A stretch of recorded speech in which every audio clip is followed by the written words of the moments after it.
Good afternoon, everyone. It is 3 o'clock, and I'll call the meeting to order. And on behalf of the Board of Trustees, extend a heartfelt welcome to all of you joining us both virtually and in person for the December 17th, 2025 last public board meeting of the year.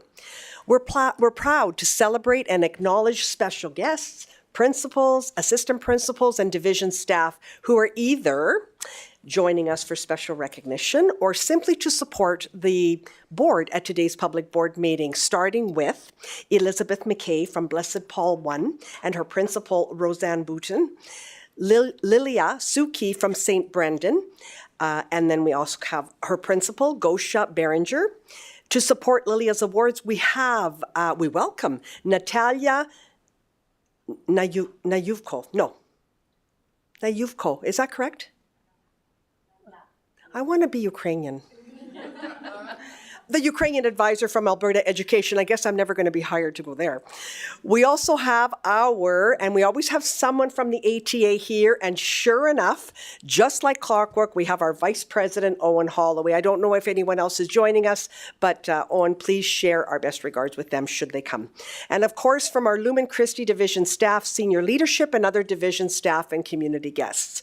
As always, we are always so blessed to be walking, we're joyful actually, to be walking our educational journey full of hope and of course endless opportunities to ensuring excellence. And on the note of excellence and as a community of faith, we are proud to call upon Father Julian to please lead us in our opening prayer.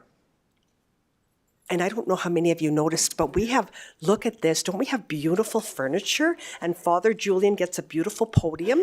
Thank you very much. And you're right in front of us. I like this right here.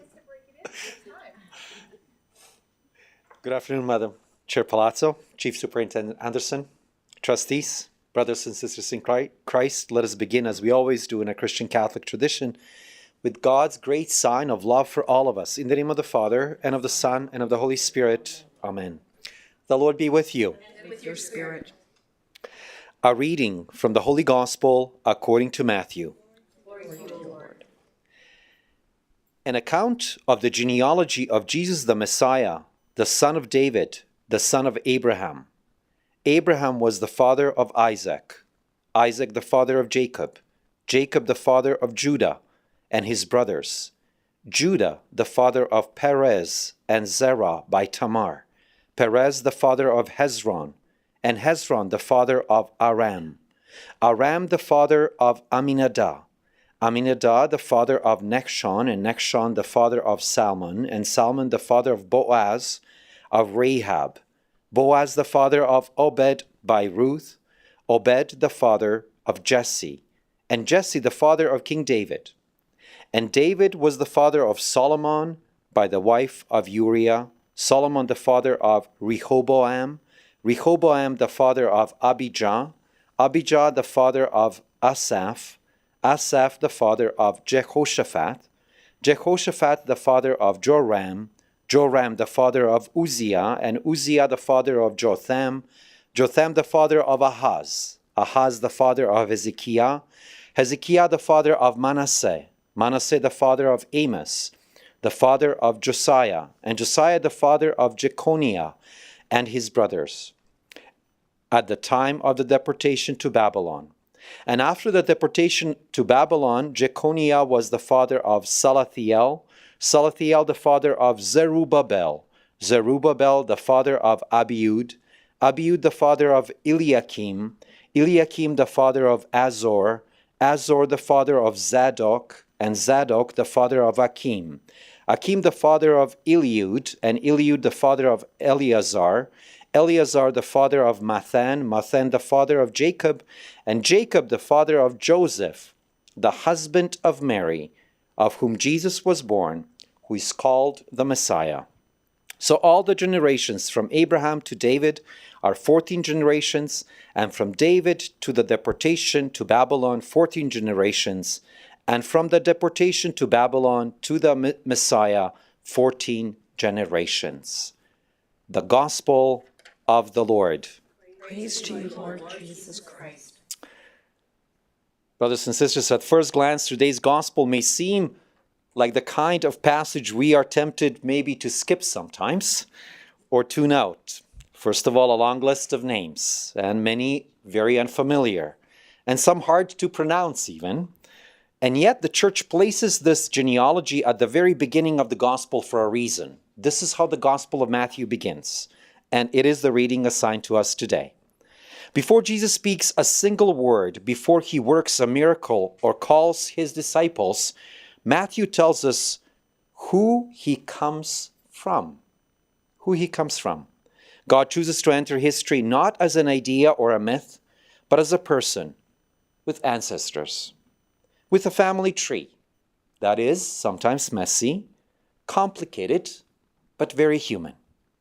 God does not wait for perfect people or perfect situations. He enters into the broken histories and redeems them from within. As one saying goes, God writes straight with crooked lines. What humans might want to hide, God chooses to transform. And then at the end of the genealogy that we have heard today, everything changes. Matthew carefully avoids saying that Joseph was the father of Jesus. Instead, he writes, Joseph, the husband of Mary, of whom Jesus was born, who is called Christ. Jesus comes from this long human history, but his origin is also entirely new. He is born not from human planning, but from God's initiative. Grace enters where human effort reaches its limits. The gospel invites us to look at our own lives differently. We all have family stories, personal histories, regrets, and wounds. We may feel unworthy, unprepared, or sometimes even disqualified. But this genealogy proclaims good news. God is not ashamed to enter our story. He's already at work in it. As we prepare for Christmas, Matthew reminds us that the Savior does not come to a spotless world. He comes to this world with all its complexities. And he comes to our church. He comes to this Edmonton Catholic School Division, to our families, and to our hearts. So when we hear these names, generation after generation, we are reminded that God is faithful over time. What he promises, he fulfills. What he begins, he completes. And in Jesus Christ, he shows us that no story is beyond redemption. The response for the following intentions is, Lord, hear our prayer. Lord, hear our prayer. For Catholic education, that our Catholic schools may reveal the glory of God in all that they do, we pray to the Lord. Lord, hear our prayer. That our Catholic schools may fill students with a love for learning and a desire to change the world for the better, we pray to the Lord. Lord, hear our prayer.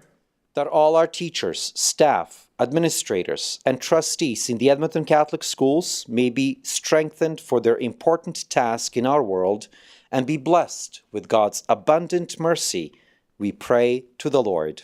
Lord, hear our prayer. Let us pray. Grant, we pray, Almighty God, that receiving the grace by which you bring us to new life, we may always glory in your gift, through Christ our Lord.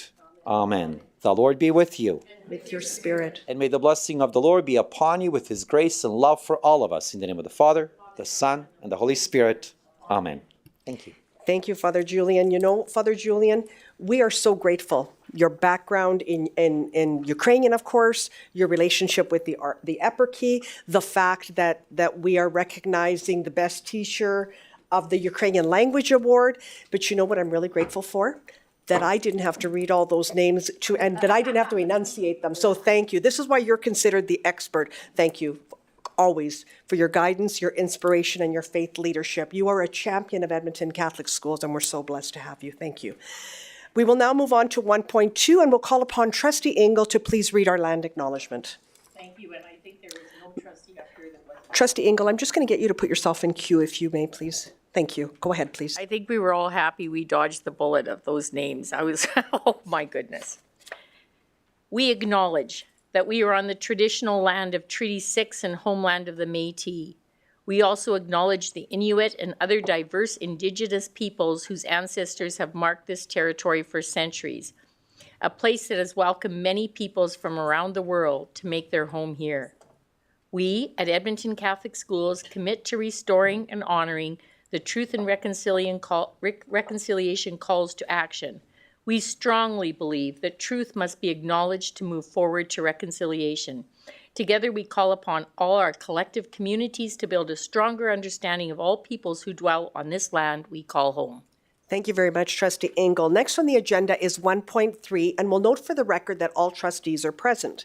We will now move on to 1.4, approval of the minutes, is it? Agenda, thank you. Approval of the agenda, and I am looking for a motion to make this motion. I am looking for a trustee to make this motion. Go ahead, please, Trustee Mutala. Thank you, Madam Chair. I move to approve the agenda of December 17th, 2025. Thank you. Do you wish to speak to your motion? No, thank you.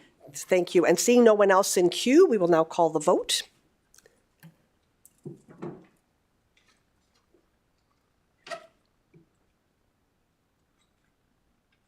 Thank you. As all trustees have voted and are in favor, we'll note for the record that the motion to approve today's agenda has been approved.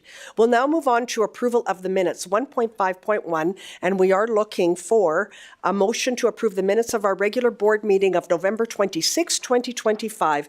And I'm just waiting for a trustee to come on in queue, please. Thank you, Trustee Taber. Go ahead, please. Thank you, Madam Chair. Oh, sorry, 1 second. I move to approve the minutes of the regular board meeting number 3, 2025, 2026, November 26. Thank you very much. Do you wish to speak to your motion? No, thank you. Thank you. And seeing no one else in queue, I will now call the vote.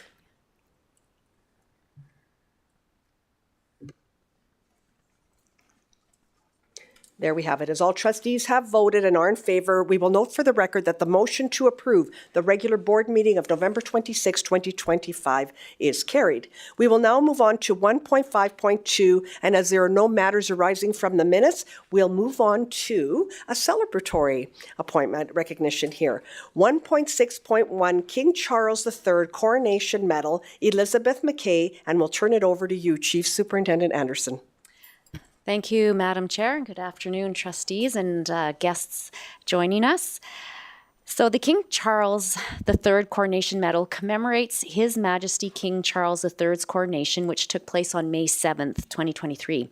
The medal is awarded to deserving individuals who have made significant contributions to Canada or a particular province, territory, region, or community in Canada. I'm honored to share that Elizabeth McKay, a dedicated teacher at Blessed John Paul I Catholic Elementary School, has been awarded the King Charles III Coronation Medal. So I'll take just a few minutes to read a bit of the description to recognize her accomplishment. Elizabeth has been awarded the medal in recognition of her exceptional dedication to the school community. She was nominated by a parent of both a former and current student, highlighting her long-standing commitment to supporting students, families, and colleagues at Blessed John Paul I. Over her many years with Edmonton Catholic Schools, Elizabeth has consistently gone above and beyond in her teaching practice, creating welcoming and inclusive learning environments that nurture student growth, curiosity, and resilience. Her work is guided by a deep faith which shines through in the care, compassion, and guidance she provides to students each day. Elizabeth's impact extends beyond the classroom as she actively contributes to school initiatives, programs, and faith-based community engagement activities that strengthen the connections between school, family, and parish. Her tireless dedication to education and her unwavering support for students and families are a source of inspiration and a testament to the lasting difference one educator can make. So congratulations, Elizabeth. And at this time, Madam Chair, the recommendation is that the Board of Trustees recognizes and celebrates Elizabeth McKay for being awarded the King Charles III Coronation Medal.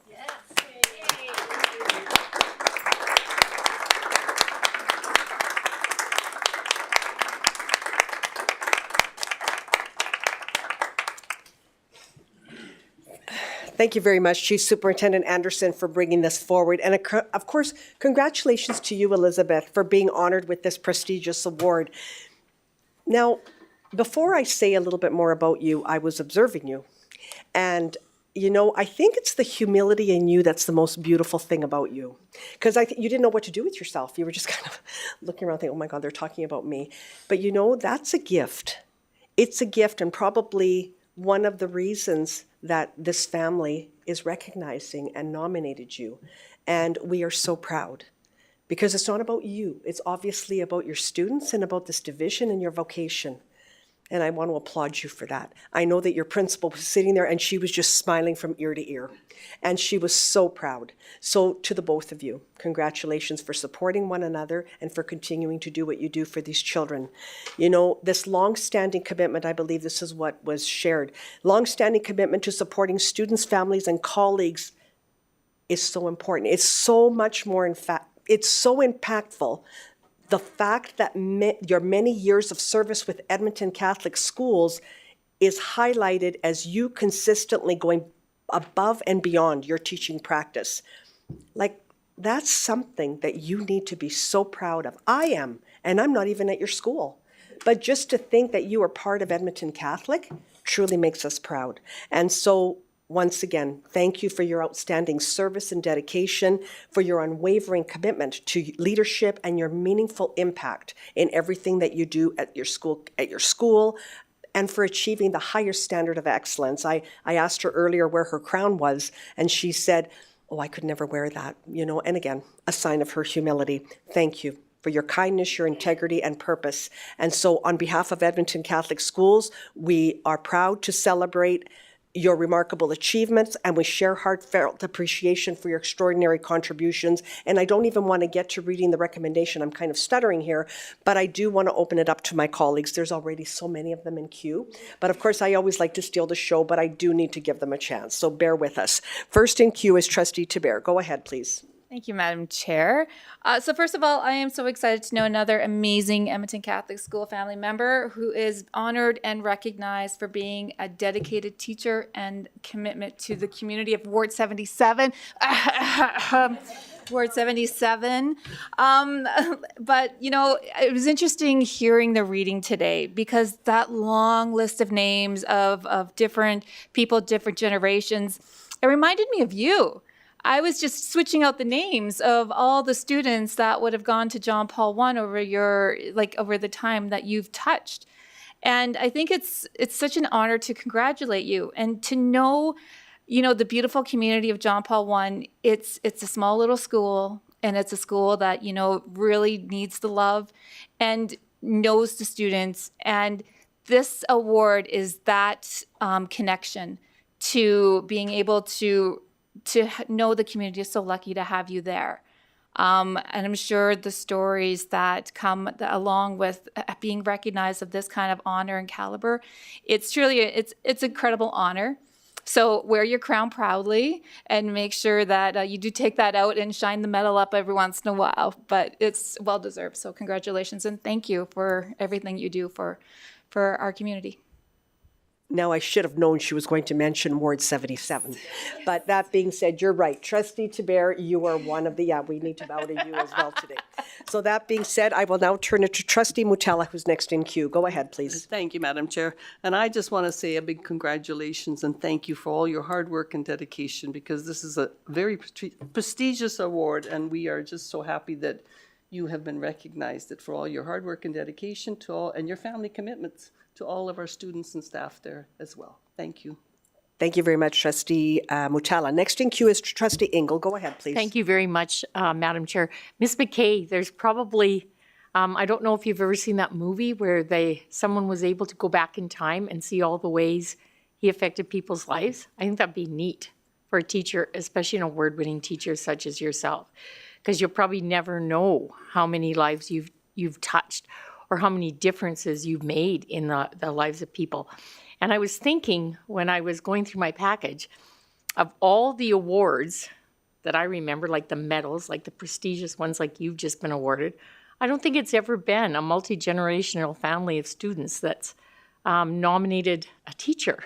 So I just really want to congratulate you and tell you how incredibly special it is that we have you in our district working for us and serving our children. So thank you very much. Beautifully said. Thank you, Trustee Engel. Next in queue is Vice Chair Tuchansky. Go ahead, please. Thank you, Madam Chair. So I love that a parent was the one that nominated you because, of course, we know lives are busy and often we speak about how great our teachers are for our kids, but to actually do something more than just talk about it, like actually put, your money where your mouth is extraordinary. And I can only imagine how joyful that must have been for you, along with the humility that must have come with it.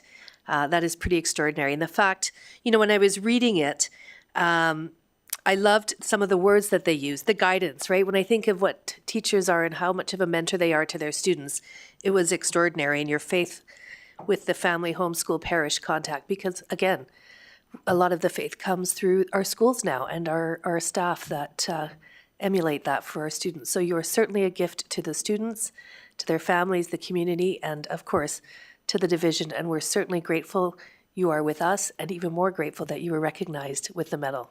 Congratulations. Thank you very much, Vice Chair Tuchansky. And so seeing no one else in queue, I'm honored to read the recommendation for the record that the Board of Trustees recognizes and celebrates Elizabeth McKay for being awarded the King Charles III Coronation Medal. Congratulations, Elizabeth, once again for this amazing recognition.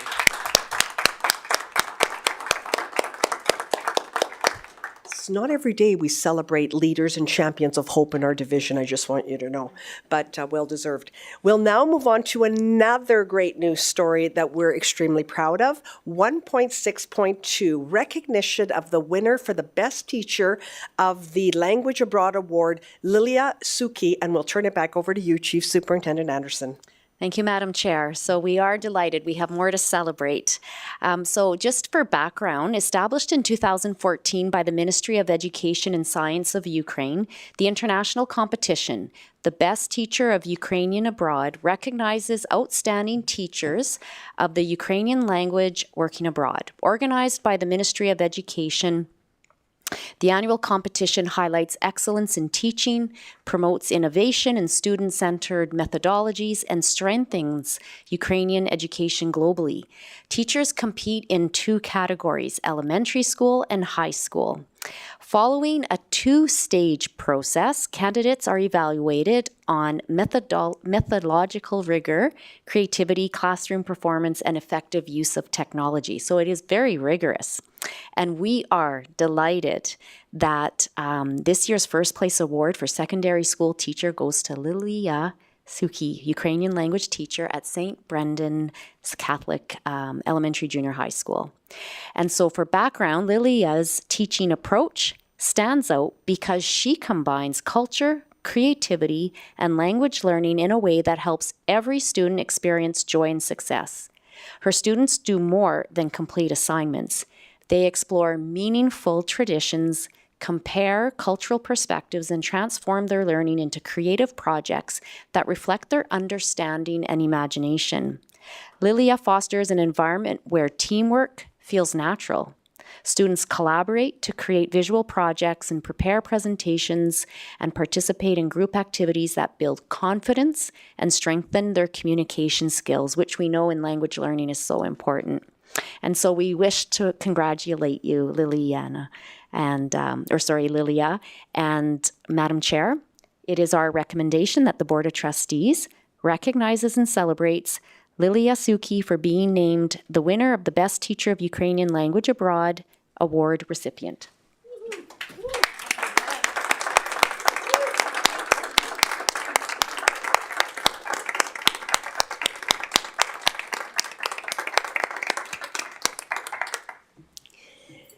Thank you very much, Chief Superintendent Anderson, for bringing another honorable mention to the public board meeting today. So first of all, Lilia, may I share a heartfelt, I've got to make up for my mess up of Ukrainian last time, Dakuyu. Yes? Okay, perfect. Winning a prestigious international award, competition such as this is impressive, and it confirms the great wealth, the advantages and benefits that come from the Ukrainian bilingual program. And so to celebrate being awarded this year's first place award recipient makes us truly ECSD proud, and that gives us great reason to celebrate. Congratulations to you and heartfelt appreciation for your outstanding commitment and dedication to your teaching vocation, and of course for being a champion of Edmonton Catholic School and one of hope. Thank you very much. And before reading the recommendation, I do see Trustee Mutella. Of course, she's first in queue, and we know where this is going. So bear with me here. Trustee Mutella is first in queue. Go ahead, please. Well, thank you, Madam Chair. And maybe I should say this is from Ward 75, okay? Thank you. I just want to say, Lilia, congratulations on winning this distinguished award. And I really know how involved you are in the Ukrainian community and how dedicated you are to your Ukrainian schools on Saturday. And also, I recently just read something really amazing about you and a group of people that you are developing the Ukrainian Youth Mental Health Literacy Program. So that's another big thing that I just saw that you guys are accomplishing as well. So my heartfelt congratulations and thank you for all the work that you do. Mohoyalita and Dakoyu. See, I only said one word. Thank you very much, Trustee Mutella. And I knew that was coming too. Okay, so feather in your cap as well. Thank you very much. And next in queue is Vice Chair Tuchansky. Go ahead, please. Thank you, Madam Chair. So my colleagues are show-offs. I'm not going to be. But talk about being a mentor. And in fact, of course, that's what the school is about, but to have the students really have you as an example for them, the language, the culture, and the effort that you go forward with to just be more than an educator. I want to be the best at something. And it's astounding when I look at the rigor and everything that goes through this and how you've done that for our students, the community, our staff. Like, we're so fortunate and so grateful that you're part of Edmonton Catholic Schools. And clearly, with what you're doing with mental health, we're obviously going to see you back here next year. So I look forward to that again. So please take our gratitude to heart, and we truly are so thankful that you are with us and with our students. Thank you. Thank you very much, Vice Chair Tuchansky. Trustee Ingle, you're next in queue. Go ahead, Thank please. you, Madam Chair. Congratulations, Dakuya. I love being a little bit bilingual at these things. Very. Anyway, thank you so much. It gives us so much pleasure to know that our children are in the hands of national award-winning recipients. I mean, that's a real feather in your cap, and we're so glad to have you at our very own St. Brendan's School. It is in Aline's ward, but I think it houses Ukrainian students from all over the city. I know a couple that live in my ward that go there. But I'm just saying thank you so much for the work you do. I think that kids that are able to carry on with the tradition, it's so important to them. And I think those roots run very deep. And so thank you for allowing so many families to continue steeped in tradition with your teaching. Thank you. Thank you very much, Trustee Ingle. Next in queue is Trustee Tiber. Go ahead, please. Thank you, Madam Chair, and I'm not even going to try Ukrainian. I'll spare you that. But honestly, I just wanted to say congratulations to you. This is amazing, and I wanted to pick up what Trustee Truchansky was talking about. You're a role model. You're living it. You're bringing kids into it. You're inviting them in with that warm welcome of now you're looking at doing the mental health. I mean, these are all the things that our kids are needing when they graduate. And you're starting in a junior high kind of environment, but I'm so excited to see where they go next based on having you as their role model. And not only that, I can't wait to see what you're going to do next. So I'm going to sit here and wait in anticipation. So, we're ready for you next time when you're going to be recognized for something else. Congratulations. Thank you very much, Trustee Tiber. And so, I think one thing that's really important is when we come into the schools and we see everything that happens in this program. It's really, really, we're in awe because it keeps your community is very tight. And many of these children continue with the program, and it's grown. And it's obviously grown, and you've promoted it and preserved it because of the great work that's happening. So truly, this is outstanding, excellent work, and you really deserve to go proud, and you really deserve to go home and be proud of everything that you've accomplished. And so seeing no one else in queue, I'm honored to read the recommendation for the record that the Board of Trustees recognize and celebrate Lilia Suki for being named the winner, the best teacher of the Ukrainian language abroad, secondary school teacher award recipient. Congratulations once again for your leadership and excellence. Thank you.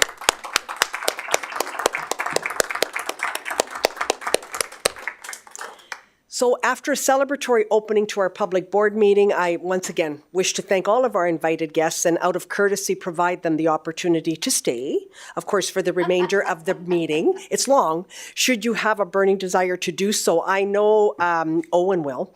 But that being said, please embrace the well-deserved gift of time and sneak away at your leisure should you so wish before we move on to business of the meeting. I didn't know Chief Superintendent Anderson was... No? Okay, you're just ready for the next. She's ready to move on, like, yeah. Congratulations and blessings to each of you. And on that note, we're going to proceed if you kind of want to sneak out. Thank you very much and drive safe out there. And Merry Christmas. Congratulations. Joe, we didn't mean you. Yeah. Miss McKay, where are your medal? Congratulations. Yes.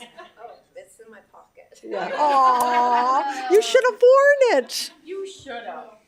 I don't wear the crown. Oh. It's with me for, yeah. Oh, well, congratulations again. It's like you. We should shuffle papers. See? I know. Okay, so we will now move on to number 2, business of the meeting, 2.1, school operations and supporting attendance in ECSD. And we'll turn it back over to you, Chief Superintendent Anderson. Thank you, Madam Chair. So we know there are many elements that support student success, but 2 today that we're going to spend time on are regular student attendance and supporting parents as partners in effective homeschool relationships. So today we have Superintendent Fian and Division Principal Joe Gully, who will share more on these 2 important topics. So I'll turn it over to Superintendent Fian to begin. Thank you very much, Chief Superintendent Anderson, Board Chair Palazzo, trustees. Edmonton Catholic Schools recognizes that 2 foundational elements contribute significantly to student success and to the strength of our school communities. The first is consistent school attendance, and the second is the presence of a clear, respectful, and supportive process that helps families navigate concerns when they arise. Together, these 2 areas influence how students experience school, how families feel supported, and how staff build strong relationships with the communities they serve. Leadership Services does play a central role in sustaining both of these important pillars. Taken together, the work outlined in this report reflects a larger commitment on the part of the school division. The goal is to create learning communities where students are present and engaged, where families feel confident in bringing forward questions, and where staff are equipped to respond with clarity, fairness, and compassion. Supported by school-based staff, leadership services, and the collaborative work of multiple departments, we are committed to strengthening student well-being and reinforcing the support and communication pathways that are essential for students to achieve optimal learning in Edmonton Catholic Schools. When students attend school consistently, they are more likely to experience academic growth, positive relationships, and a sense of belonging that supports their overall well-being. Chronic absenteeism, however, remains one of the earliest indicators that students may be experiencing challenges within or beyond the classroom. These challenges may include mental health concerns, academic struggles, social pressures, or systemic barriers that affect daily routines and engagement. During the 24-25 school year, most students across the division attended school at or above the 90% threshold. Attendance patterns across grade levels demonstrate notable variation. With the support of our attendance lead in Leadership Services, site-based administrators and school staff, the division's approach remains grounded in trauma-informed, equity-centered philosophy. This approach emphasizes early outreach, compassionate problem solving, and collaboration among school teams, families, division personnel, and community partners. Together, these efforts aim to ensure barriers to attendance are identified early, addressed promptly, and resolved with sensitivity to each student's unique context. Attendance is deeply connected to a student experience of safety, belonging, and readiness to engage in learning. The division's data reveal that illness remains the most common reason for student absences, with hundreds of thousands of illness-related absences reported across elementary, junior high, and high school settings. Excused absences unrelated to illness, as well as unexcused absences, also represent a significant portion of missed instructional time. These patterns emphasize the need for ongoing communication with families and the importance of clear expectations around attendance. High school students have demonstrated a division-wide attendance average of 87%, while elementary students averaged around 94%. These figures underscore the increasing complexities of factors that influence attendance as students grow older, and highlight the importance of early relationship-based interventions that prevent attendance concerns from being entrenched. Consistent monitoring, timely outreach, and restorative family engagement remain central to supporting students before absenteeism becomes chronic or overwhelming. Alberta's Education Act outlines the statutory obligation for students to attend school regularly and describes the responsibilities of school authorities in monitoring and supporting attendance. Edmonton Catholic Schools upholds these requirements through Administrative Procedure 330, which designates the principal as the attending officer and outlines expectations for accurate attendance recording, communications with families, and timely intervention when attendance does become a concern. When attendance concerns persist despite school and division support, the matter may be escalated to the attendance board. During the 24-25 school year, the Office of the Student Attendance and Re-Engagement, or OSAR, supported schools through a small number of referrals and hearings, as well as consultations across multiple sites.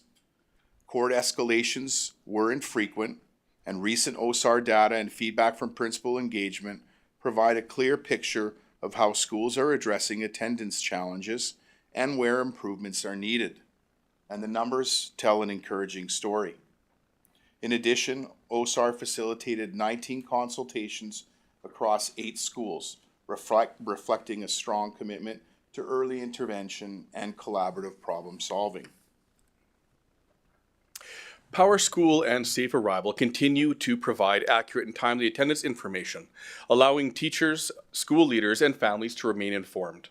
Standardizing coding for illnesses, excused absences, unexcused absences, and vacations has improved consistency and reduced reporting errors across the division. Attendance is recorded in a period in junior high school and high school, and twice daily in our elementary schools. When additional information is provided by families after an absence, records are promptly updated to ensure accuracy. The division standards set clear expectations. Students are expected to maintain at least 90% attendance. Those with 10 or more unexcused absences are then identified for further support. In 24-25, the principals of 35% of our assistant principals participated in mentorship sessions. The schools and schools with trained leaders reported a marginal improvement on their attendance. The division continues to support schools through professional learning. Data dashboards are also used by schools and for targeted mentorship for our school leaders. Workshop, consultations, and supports from multidisciplinary teams also ensure that schools have access to the expertise needed to understand and respond to the complexities underlying absenteeism. Sustaining progress in attendance requires close collaboration across multiple levels of the division. Principals play a vital leadership role by monitoring data, guiding school-based strategies, facilitating team discussions, and engaging families in ongoing problem solving. Division supports, including multidisciplinary teams, specialists, and central office staff, provide expertise that helps schools respond effectively to complex situations. Community partnerships continue to strengthen the network of care surrounding students. The YMCA Alternative Suspension Program supports learners who require a structured environment during periods away from school. Recovery Alberta provides caregiver education and mental health resources. And OSAR assists with documentation, guidance, and formal processes when necessary. In high schools, students are required to attend all scheduled classes, and parents or guardians are expected to notify the school of absences. Patterns of lateness and frequent missed assignments or assessments signal the need for additional support, and grade coordinators play an important role in monitoring these concerns. Junior high schools combine monthly teacher monitoring with school-wide attendance reports, generated in October, December, and February. Teachers communicate regularly with families about missed assignments and emerging patterns, and administrators coordinate meetings and referrals to support services. In elementary schools, we use monthly monitoring to identify students whose absences exceed 10%. Educators reach out to families early, followed by support to assistant principals, family school liaison workers, and principals if needed. At the heart of this work is our multi-tiered system of support framework that provides universal and individualized interventions that are tailored to the needs of a student. Early identification, personalized strategies, and culturally responsive practices are central to this model. Schools implementing MTSS, so the multi-tiered system, have seen reductions in chronic absenteeism, particularly at the elementary level, where rates dropped from 15.35% in 2023-24 to 11.81% in the 24-25 school year.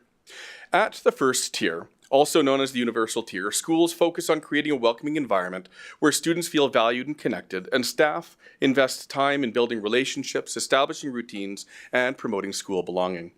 When early signs of absenteeism emerge around 10%, the second tier is employed and targeted interventions are initiated.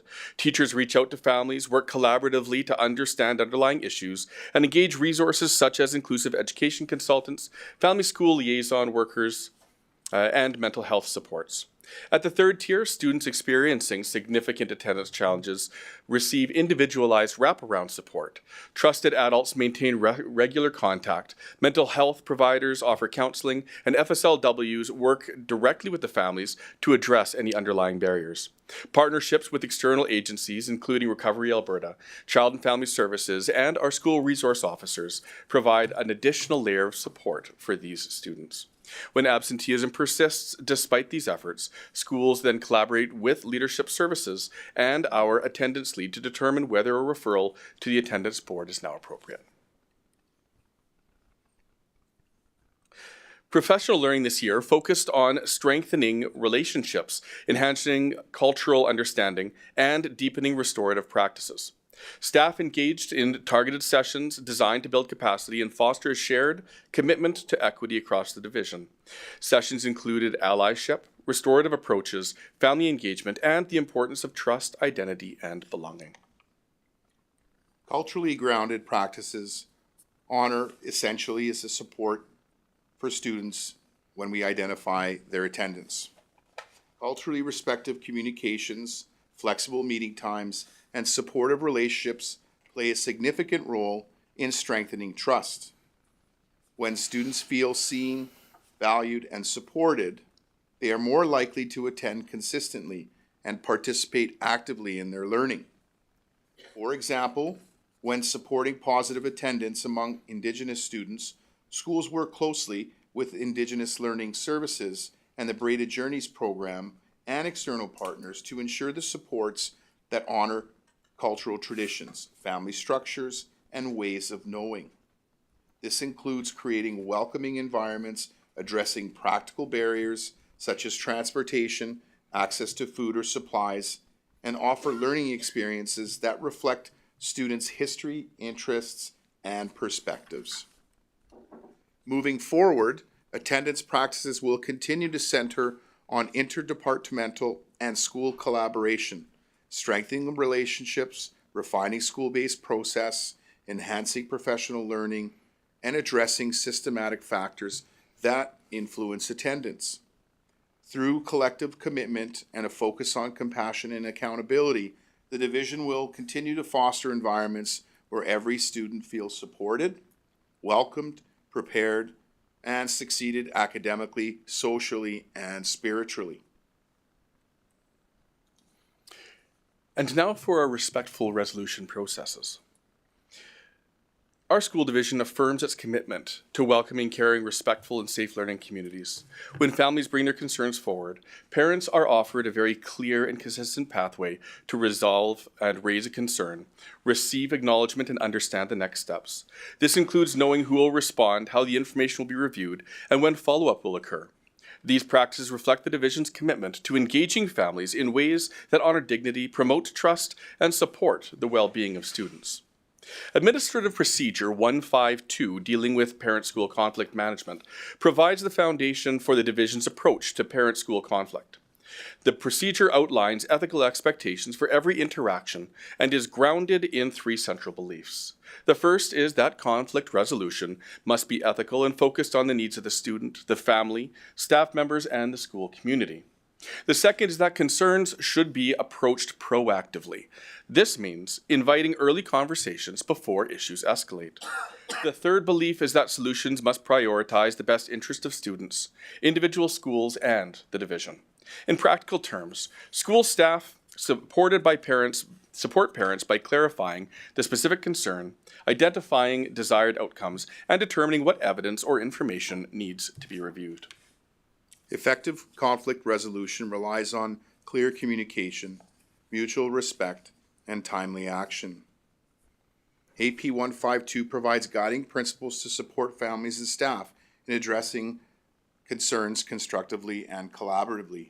The principle of first contact encourages families to begin with the person most directly involved with this issue. This approach helps prevent misunderstandings, protects relationships, and often leads to timely, meaningless solutions. Typically, teachers and parents meet to clarify facts, review evidence of learning, and when appropriate, agree on the next steps for the student. Fairness and respect remain central throughout this process. Staff use language that promote understanding. They ask questions to clarify perspectives and ensure parents have the opportunity to share concerns without interruption. Notes are kept brief and factual to reinforce transparency and accountability. Timeliness is another essential principle. Staff acknowledge concerns promptly, usually within 2 days, and provide reasonable timelines for meetings or follow-up actions. If additional time is needed to gather information, parents are informed of the reason and given an updated timeline. Schools keep factual records, protect privacy, and share what's only necessary. Appeals focus on the student's well-being, with documentation showing discretion and remedies considered, and families are told how and when they'll receive a final decision.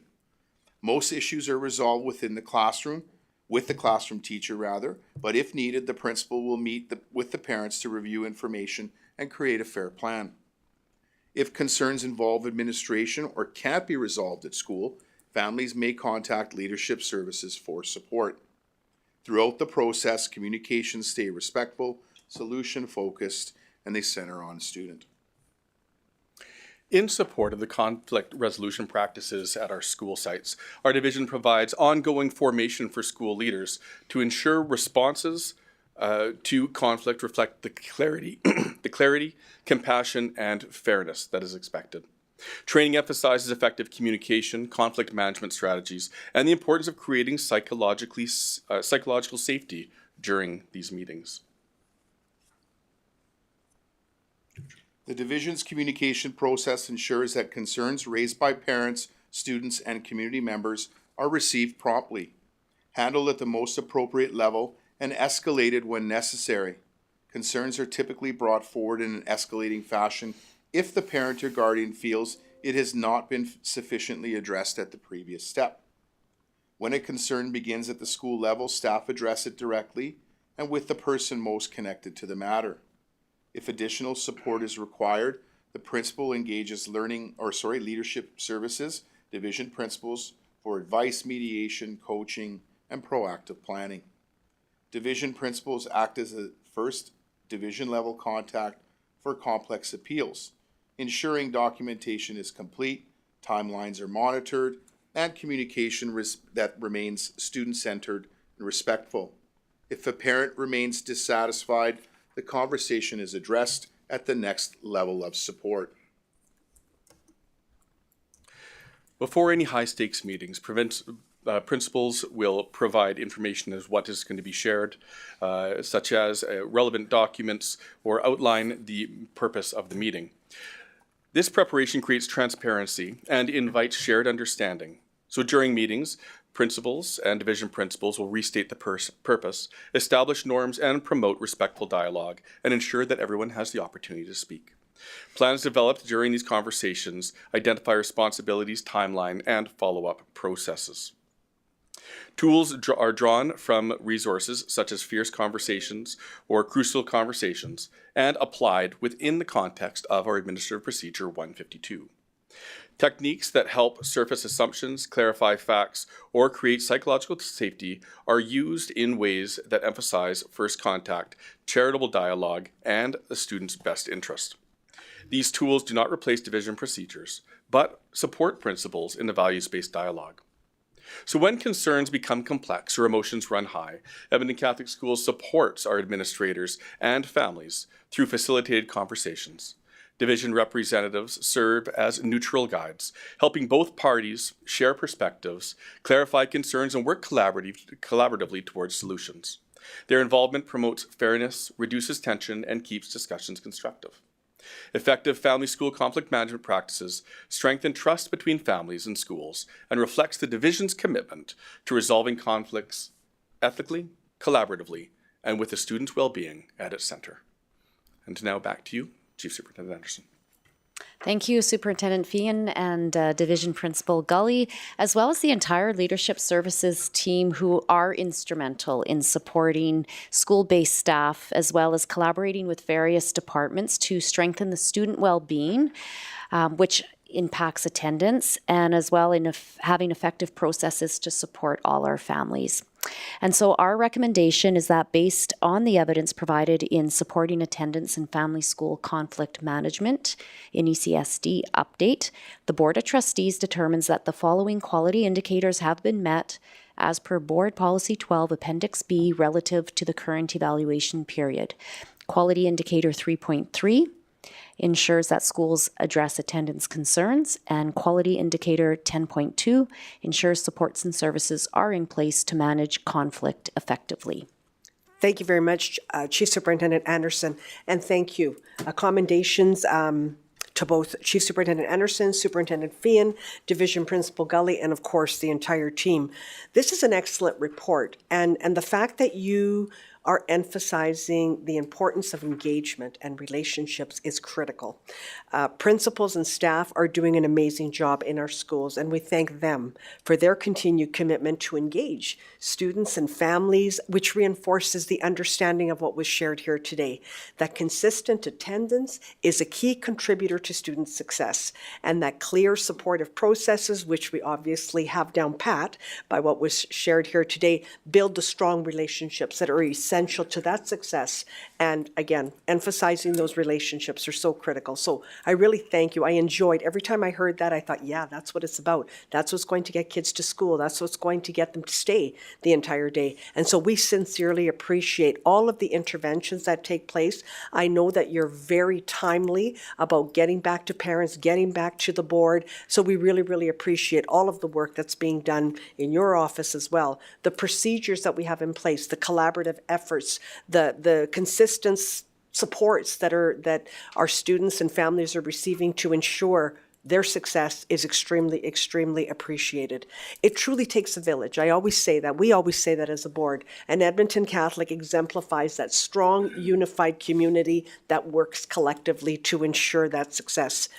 And I know that as a former, and I always have to say that classroom teacher and administrator, I experienced firsthand that when kids loved coming to school, they came and they were successful. And so if we can just, continue to emphasize that, we're going to have, we will slowly be able to alleviate some of the attendance concerns that some of these students are currently facing. So thank you for that. We commend your team for your unwavering commitment to working collaboratively, and we thank you for today's report. And by the way, you look great, the both of you up there standing side by side. It really was really, really great. Now, I do see Vice Chair Tuchansky in queue, and so this is a motion. I'll turn it to you first, Trustee Tuchansky, to please make this motion.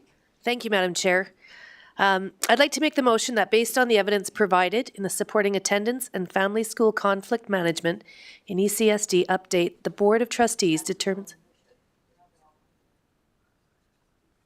Am I not? That's the right one. That's why I'm the vice chair. Anyway, I'd like to make the motion that based on the evidence provided in the supporting attendance and family school conflict management in ECSD update, the Board of Trustees determines that the following quality indicators have been met as per Board Policy 12, Appendix B, relative to the current evaluation period as read. Thank you very much. Vice Chair Tuchansky, do you wish to speak to your motion? I would. Thank you very much. So thank you very much to your team for doing this. This is critical. We know this. And I love that, you know, it starts from the top. And when we keep on top of it, and we make students and parents accountable to it, the success generally comes from there. And we appreciate, though, also that knowing that there's more to it than just meets the eye, and that illness or sickness is often a catch-all phrase. And anxiety is such a big part now with our students' lives, and we know that if kids are anxious and then they don't go to school, they fall behind, and then they get more anxious, and then they don't go to school, and they fall, and it's a vicious cycle. So the fact that you've got plans in place to manage that is extraordinary, and the fact that it's not just ignored. And clearly it has come down from the top throughout the schools, because my youngest goes to Mother Margaret Mary, and they started out the school year with an assembly for the students, and they talked to the students about the expectations and said, you know, this is your job. Your job is to come to school prepared, on time, and you need to be here ready to learn. And the kids heard that. And then it was followed up by an email to the families and saying the exact same thing. And what was great is everybody got the same message. So the parents weren't saying something and the kids not saying something, and it came right directly from the school. So suddenly everybody is accountable. So clearly we can see the leadership from there is following its ways down the school. So thank you for what you've done and for helping our students, because little do they know when they're in our schools and in the seats, that gives them success, and not being there causes much more angst. So we are grateful for all you do. Thank you. Thank you very much, Vice Chair Tuchansky. Trustee Engel, you're next in queue. Go ahead, please. Thank you very much, Madam Chair. I was just wondering how many issues make it to a meeting with yourself, Ryan, Superintendent of Leadership? Have you had many meetings like this school year or last school year? Madam Chair, through to Trustee Engel. When it comes to working with parents, I support in a variety of ways, so hopefully it gets resolved when contact comes first through our offices. We do connect with our division principals and making sure that some of the decisions are aligned, so that when they do end up coming through, which is, maybe if I would to venture, and I don't have a stat in front of me right now, once every couple of weeks in terms of coming through from them, that I then engage with a parent, and resolution comes that way as well. And so our resolution processes are, again, generally successful, and for the most part at the classroom level, then followed by the principal level. And then when it comes to our school and division operations, division principals, again, very successful when it comes to the consultations and conversations. Okay, so when it said the final step as it comes to the Superintendent of Leadership, we don't usually get there. Correct. Okay. And then just one final comment, not a question. I'm really pleased to see the work that you're doing with families and parents, because I have had over the years many parents call me absolutely and like just frustrated, sad, not knowing where to go because they just can't get their kids to go to school. So I'm really happy that you're working with the parents to the degree you are in this follow through, because they need help. Lots of them out there are working 1 or 2 jobs, and a lot of single parent families, and they need that support. So thank you for that part of this process and for the whole report. Thank you. Yeah, thank you. Excellent comment, Trustee Engel. So next in queue is Trustee Palik. Go ahead, please. Thank you, Madam Chair. I'm just wondering if you could provide a little bit more clarity to the high school absentees. It's at 87%. And my understanding how it sort of filters down in high school is the learning coach would be the one that would be looking after that. With a lot of WIN programs that are in our high schools, that's predominantly their main focus. And then they also look after all the students with the IPPs. So I'm just assuming that with just those two tasks that that particular teacher would be looking after absentees would sort of fall on the wayside and probably would not be as prominent. So with the 87% in absentees in high school, I'm just wondering what other alternatives are being offered to support teachers. I know as a parent, I'm in my 5th year with 2 children in high school. You get that wonderful little notice of phone calls, but a lot of, parents aren't paying attention or, whatever the reason is. But 87% I think is still quite on the high side. So I'm just wondering what else, what gaps are we missing in that? Madam Chair, through to Trustee Pellick. Thank you very much for your question. In high school, we do use our tiered supports in terms of when the absenteeism starts presenting itself. Sometimes after the first 2 absences, 3 absences, phone calls are made home to the parents by the teachers in order to do that. But you had asked about individual supports for some of the other students. For instance, the WIN students that you had introduced, their classroom teacher is very much connected to those students. And so there's constant communication between the home and the parent because often some of their attendance is tied to medical or tied to other things that the school Yeah, is sorry, actively I think I wasn't clear in my question. Yes, please. I'm specifically commenting on the learning coach is the one that is reporting the absentees on the high school students, from my understanding. So that particular person also looks after the WIN program, all of the IPPs for the students in all of the whole high school. So with those 2 things that particular teacher is looking after, she's also looking after attendance. So with those 2 profiles, attendance is at the bottom. So I guess that's more of my comment, is having those 2 huge profiles to look after. Attendance is probably the lesser, and I think that's where the gap is. Does that make more sense?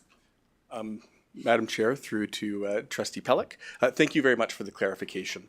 I can say that with confidence, in addition to the learning coach that is making these phone calls, there's grade coordinators that track attendance for all the students that are inside of their grades, and they do take great care to make sure that students are on track for successful completion. In addition to grade coordinators, there's also grad coaches, and part of the grad coach's role is to help ensure that students are meeting the requirements for again, successful completion and their credits in those classes. And so there are conversations when a student looks like they are, if I could put in quotations, falling through the cracks, to make sure that there's some individualized supports that is then brought to student services department, at which point it's determined whether or not there needs to be additional mental health supports, family school liaison worker supports, or an external referral for these students. And that is one of the reasons why over the past 3 years we have continued to improve on our overall attendance. It's always something that we want to make sure that we're getting better. We're going to be working on our 87% and hopefully be back here next year with an improved percentage for you all. But it continues to be really part and parcel to the fact that if a student is welcome, if a student feels understood, if a student's roadblocks to their successful attendance are being addressed and removed, that we're going to be able to have them there and get them through in a successful manner. Thank you very much. Thank you very much. And I do recognize Trustee Fiorello in queue. Go ahead, please. Thank you. Sorry, excuse me. My question is a bit more on the illness side. And so I understand that that is a big cause for absenteeism. And it is my understanding that there was a lot of upgrades done during COVID. And I'm just wondering how frequently, if at all, there's a review happening of the school's facility side of it to ensure that whatever was implemented during COVID maintains up to like good quality enough with the increase in the viruses that are going around and the airborne stuff, and that we're on top of either looking at the infrastructure or also policies that might help to improve the way we move about our schools and how our students are coming and going that might help improve the illness side of things. Madam Chair, through to Trustee Fiorillo, I'm going to welcome our Division Principal, Joe Gully, to assist in the response. As part of his role is working with occupational health and safety from Human Resource Services when it comes to illnesses, and he can speak more clearly to this point. Sure. Thank you, Dr. Fian, Madam Chair, through to Trustee Ferrilio. Yeah, to answer your question too, we do, there are a number of evolutions since COVID, obviously, when it comes to looking at school health, looking at messaging, how we support schools, looking at particular facility and infrastructure projects and processes that do support clean environments and whatnot. And most of that typically is coordinated through facility services and our occupational health and safety. But when it comes to looking at school health in general and student attendance and illness, what we've noted in terms of evolution would be just simply the message of staying home when you're ill. So more and more of that, and we hear that through our Alberta Health Services, through the CMHOC, Capital Health, those individuals, and the messaging that comes out through our division would be that. We also monitor school illnesses with our schools, so when they reach a threshold of 10%, we're in communication with Alberta Health Services to determine whether there's a particular outbreak, whether it be a respiratory illness or gastro and whatnot. So we do monitor those things, and there's messaging that currently goes on between school health that supports the infrastructure, so deep cleaning, good practice messages for our schools, but then also more technical in terms of what Alberta Health Services provides our schools when it comes to outbreaks themselves. I hope that answers the question. Thank you very much. And seeing no one else in queue, I'm just going to insert myself once again. I want to thank the board for their questions and comments today. And of course, to our administration, once again, to you and to our staff, your commitment, and you said it here again today, you're always looking for improvement. And maybe next year you'll come and you'll be able to have an even better news story. But the fact that you continue to be your investment in sustaining these partnerships with families and students is extremely impressive. Thank you, because we're continuing to provide them with a safe, caring, supportive learning environment that provides them with the success that we're looking for. So thank you for that. I will turn it back to Vice Chair Tuchansky, should you wish to close your motion at this time. No, thank you, Madam Chair. Thank you very much. And so we will now proceed to call the vote.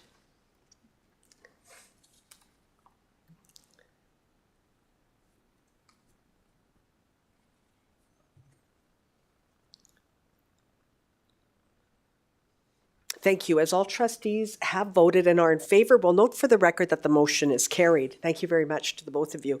We will now proceed to 2.2, Alberta Education and Childcare Fall Assurance Report, overall summary, and we'll turn it back over to you, Chief Superintendent Anderson.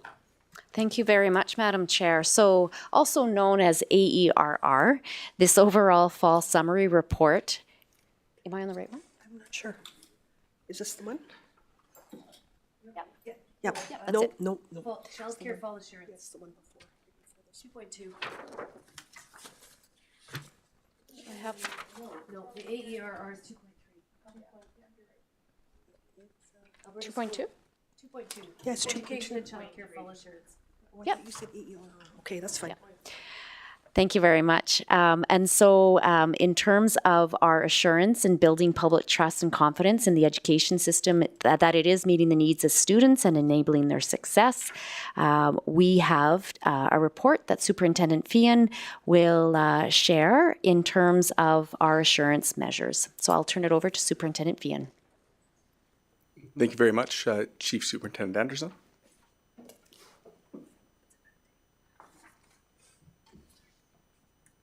us.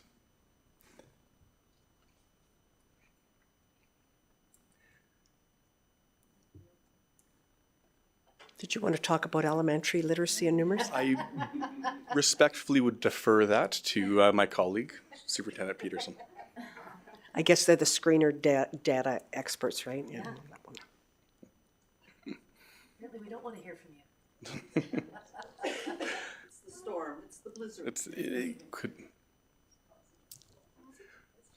Well, if it's okay, I'll Yeah, go ahead, please. proceed. Okay, thank you. Alberta Education and Child Care's Assurance Framework is about building public trust and confidence in the education system, and that it's meeting the needs of students and enabling their success. Alberta Education and Child Care has provided school authorities in Alberta with assurance measures results reports based on the Assurance Framework. The Alberta Education and Child Care Assurance Measures Results Report aligns with the Alberta Education and Child Care's framework as well as the Division Plan for Continuous Growth. The attached Alberta Education and Child Care Assurance Measures Results Report overall summary for fall 2025 provides results for 14 assurance measures within 4 assurance domains. Alberta Education and Child Care has not calculated achievement or overall evaluations for some of the assurance measures due to the application of the updated methodology. The report includes updated results from Alberta Education Child Care's Assurance Survey that was conducted during the 2024-2025 school year. In addition to the attached report, division results will be available on the Division Assurance Dashboard located on the Division public website within the next few weeks. Individual school reports are also available to each principal. The school reports are used by school staff and school councils in monitoring and adjusting their school plan for continuous growth. School results will also be available on the school assurance dashboards located on the school public websites in the upcoming weeks. Alberta Education and Child Care's framework came into effect on September 1st, 2020, replacing the previous accountability pillar framework. Alberta Education and Child Care's Assurance Framework is about building public trust and confidence that the education system is meeting the needs of students and enabling their success. Alberta Education and Child Care has provided school authorities in Alberta with assurance measure results report that, again, is based on the Assurance Framework. The Alberta Education and Child Care Assurance Measures Results Report aligns with the framework as well as our Division Plan for Continuous Growth.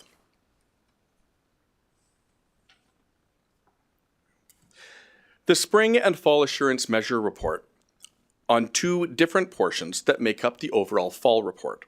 The Spring results include student learning engagement, citizenship, 3-year high school completion, 5-year high school completion, education quality, welcoming, caring, respectful, and safe learning environments, and access to supports and services, as well as parental involvement.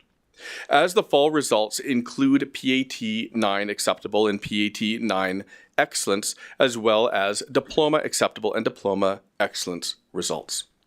It's important to note, however, that the aggregate reporting is only possible for tests that have achievement standards and are administered to all students across the province.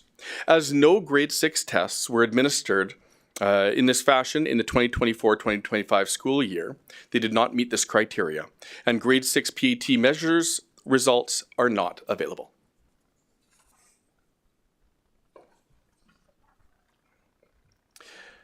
The Alberta Education and Child Care Assurance Measures Results Report also includes results from our assurance survey. The survey participants included this year all certified staff, all students in grades 4 to 12, and their parents and guardians. Several factors have affected the provincial achievement test and diploma examination administration over the past few years. From the COVID-19 pandemic to the wildfires, security breaches, and the piloting or optional implementation of new curricula. Starting in 2023-24, Alberta Education Child Care's migration to digital assessment administration also resulted in 2 different types of tests being administered. A paper version and a digital version. through the new DAP or Digital Assessment Platform. As a result of these factors, caution should be used when interpreting high school completion rates, provincial achievement test results, and diploma examination results over time.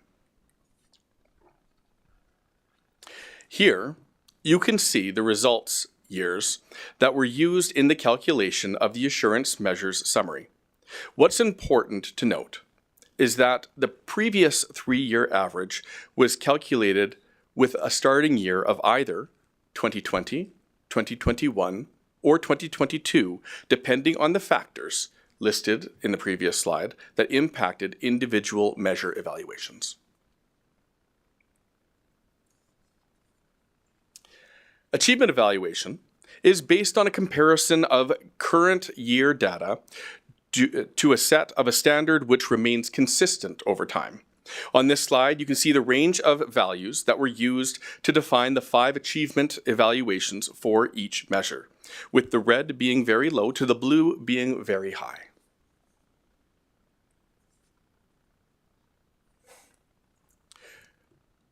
For each jurisdiction, improvement evaluation consists of comparing the current year results for each measure with the 3-year average.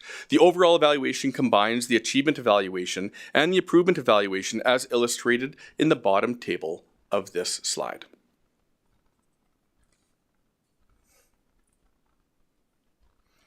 And now on to our highlights overview. Edmonton Catholic Schools demonstrates a strong performance in student growth and achievement compared to provincial averages. Student learning engagement, which measures agreement among teachers, parents, and students that learners are actively engaged, is 85.6% versus 83.9% provincially. Citizenship, reflecting the satisfaction that students model active citizenship traits, stands at 83.7% compared to 79.8% of the province. High school completion rates are notably higher for ECSD, with 86.9% for the 3-year rate and 90.8% for the 5-year rate versus the provincial rates of 81.4% and 87.1% respectively. These rates indicate the percentage of grade 10 students completing high school within those time frames adjusted for attrition. Achievement on grade 9 provincial achievement tests, or PATs, shows Edmonton Catholic Schools at 71.2% for the acceptable standard and 18.7% for the standard of excellence, outperforming the provincial results of 62.5% and 15.6%. Diploma exam results, which measure results that students have achieved at least 50% for the acceptable or 80% for excellence, reflect similar trends. Edmonton Catholic Schools at 83.5% acceptable and 22.7% excellence closely aligns with the provincial rate of 82.0% and 23.0%.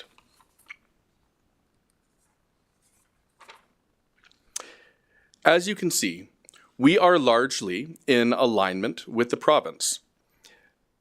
And while the difference between the province and our division is positive, as identified by the column on the right, with 8.7% above the province for PAT 9 acceptable standard leading the charge, the evidence that we are closing the gap when it comes to diploma excellence also speaks to the good work that's happening in our school division across multiple departments.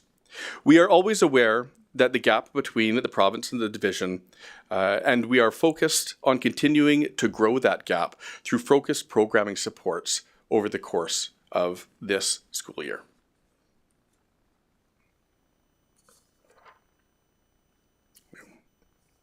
The assurance domain of teaching and leading focuses on teachers and leaders applying professional practice standards to ensure quality teaching, effective leadership, and optimal learning for all students.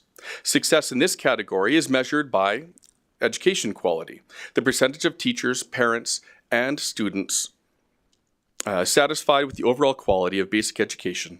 Edmonton Catholic Schools achieved a strong result of 89.3%, surpassing the provincial average of 87.7%, reflecting high confidence in the education we provide. The assurance domain of learning supports emphasizes creating optimal learning environments where diversity is embraced, belonging is prioritized, and all students feel welcomed, cared for, respected, and safe. Success is measured through two key indicators: welcoming, caring, respectful, and safe learning environments. The percentage of teachers, parents, and students who agree that the learning environments meet these standards. Edmonton Catholic Schools scores 87.5%, slightly above the provincial average of 84.4%, maintaining a positive difference of 1.3%. And when it comes to access to supports and services, the percentage of our teachers, parents, students who agree that students have access to appropriate supports and services at the school, we report that Edmonton Catholic Schools has 82.6%, outperforming the provincial result of 80.1%, also maintaining a positive difference of 2.5%. The assurance domain of governance focuses on the processes that set strategic direction, establish policy, and manage fiscal resources. Success is measured by parental involvement, which reflects the percentage of teachers and parents satisfied with their involvement in decisions about their child's education. Edmonton Catholic Schools reports that 83.6%, outperforming the provincial average of 80%, indicating strong engagement and collaboration between our families. And now you will see on this slide the highlights of the overall provincial results. In the left column, I would like to draw your attention to the state of the province's results, where a majority were in the intermediate category with some high and then some low. We do identify in the improvement results that there has been a significant decline in the province, of which Edmonton Catholic Schools is actively addressing as we are working with our multiple departments with the success of our schools. Now you'll see the Edmonton Catholic School results, and I would like to draw your attention to our achievement ratings on the left side, many of which are in the high category, with 2 at the very high and 4 at an intermediate category. Well, we also identify that we are aligned with the province with some of our declining aspects. There are areas in which we are continuing to outperform the province, and we are continuing to monitor any of these areas that you do see in red, and then reacting appropriately as a school division. What we see now is that the overall summary for fall 2025 demonstrates exceptional performance by Edmonton Catholic Schools. In evaluating the 12 assurance measures that were measured this year, provided by Alberta Education and Childcare, Edmonton Catholic Schools exceeded provincial results in 11 out of 12 measures, showcasing strong alignment with the provincial standards and a commitment to continuous improvement. The division and schools will continue to analyze these outcomes using the Alberta Education and Childcare Assurance Measures Results Report. A similar survey and data collection will also occur during the 2025-26 school year, ensuring ongoing monitoring and progress. In conclusion, in evaluating the overall summary of fall 2025 results for the 12 assurance measures provided by Alberta Education and Childcare, Edmonton Catholic School Divisions exceeded the provincial results in 91.7% of the assurance measures. These are great results and are due to the hard work of our students, parents, guardians, and division staff. And now, back to you, Chief Superintendent Anderson. Thank you, Superintendent Fian. And the hard work continues because, as he mentioned, next steps is that our school administration and staff, they analyze their school results and they adjust their school plans accordingly to address areas of growth. And as superintendents, we are currently in schools visiting and reviewing these plans and ensuring that there are actions identified to ensure continued growth and success. And of course, we do celebrate their successes as well. And so our recommendation is that based on the evidence provided in the Alberta Education and Childcare Assurance Measure Results Report, overall summary, fall 2025, the Board of Trustees determines that the following quality indicators have been met as per Board Policy 12, Appendix B, relative to the current evaluation period. Quality Indicator 2.1, 2.2, 2.3, 2.4, 8.3, and 10.3. Thank you very much, Chief Superintendent Anderson, Superintendent Fian, Superintendent Harris. I believe that Superintendent Harris's name was there as the originator, and of course the team. The board always looks forward to this report as, in addition to building, and I believe this is about building public trust and confidence, it confirms how we as a division continue to strive for excellence. And so you indicated on there that we have exceeded, once again, the provincial results in 11 out of the 12 assurance measures, and that does give us much to celebrate. And while this is a good news story, we also appreciate the fact that the division continues to explore those areas of improvement and will address where there is a significant decline. And we applaud each of you, our staff, our parents, our families, our senior administration, for continuing to lead the way, and of course for consistently outperforming the provincial averages. It truly is a testament to the extraordinary efforts of our school communities and reaffirms our commitment to providing an excellent education. Now, that being said, I want to applaud the senior administration as well. It's not like your days you have nothing to do, but you're going into the schools, as Chief Superintendent Anderson has said, and you're meeting with principals and you're meeting with staff, and you're having those very important conversations that we can then take back and say, okay, so where can we improve? So kudos to all of you for doing this important work and being in the schools. We just want to applaud you for that as well. And as this is a recommendation, we are looking for a trustee, and Trustee Tiber, you're first in queue. Go ahead, please. Thank you, Madam Chair. I move that based on the evidence provided in the Alberta Education and Child Care Assurance Measure Results Report, Overall Summary Fall 2025, the Board of Trustees determines that the following quality indicators have been met as per Board Policy 12, Appendix B, relative to the current evaluation period as read. Thank you very much. Do you wish to speak to your motion? I do. Thank you, Madam Chair. I love this report because it's a snapshot in time. This is stuff that has already happened, and now we're going to be able to take it and do a path forward, because that's what education is continuous improvement. We are always looking, even if we had 100% in all the categories and everything was blue, I think was the best color, we would still be looking for ways to do things better and more efficient and just be there for our students. And a while ago, we kind of explored it that, even as high as you get, you're always going to be, trying to balance that as you go along, because you can never, ultimately you're competing with yourself at one point. So I do believe that this is amazing, and I do love how our schools really dive into these reports. And again, because it's different. One school might be struggling in one thing, another school might be struggling in another. We're there to support, but the schools and our teachers and our administrators do such an amazing job of holding themselves to such a high standard and really want to be there for the kids in the classroom. But I love that it's all based on the student, and I love that it's based on the school. So it's not one plan for everybody. So for that, I give you kudos. I appreciate everything that we do to try and support our schools. And like I said, we're always, no matter how great we are always going to be greater. So for that, I appreciate all the work that everybody does. Thank you. Thank you very much, Trustee Tiber. Next thing, I'm going to open the queue to the board, and I do see Trustee Pellick in queue. Go ahead, please. Thank you, Madam Chair. I just have a couple of questions regarding the access to supports and services that has declined significantly at 82%.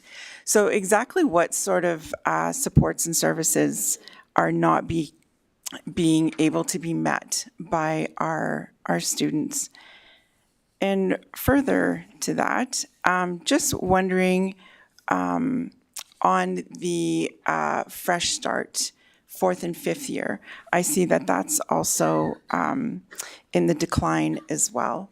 And I know for the students that are doing in-person classes, there's only one location available at St. Joe's for that. And then we have the satellite ones, in four different parts of the city.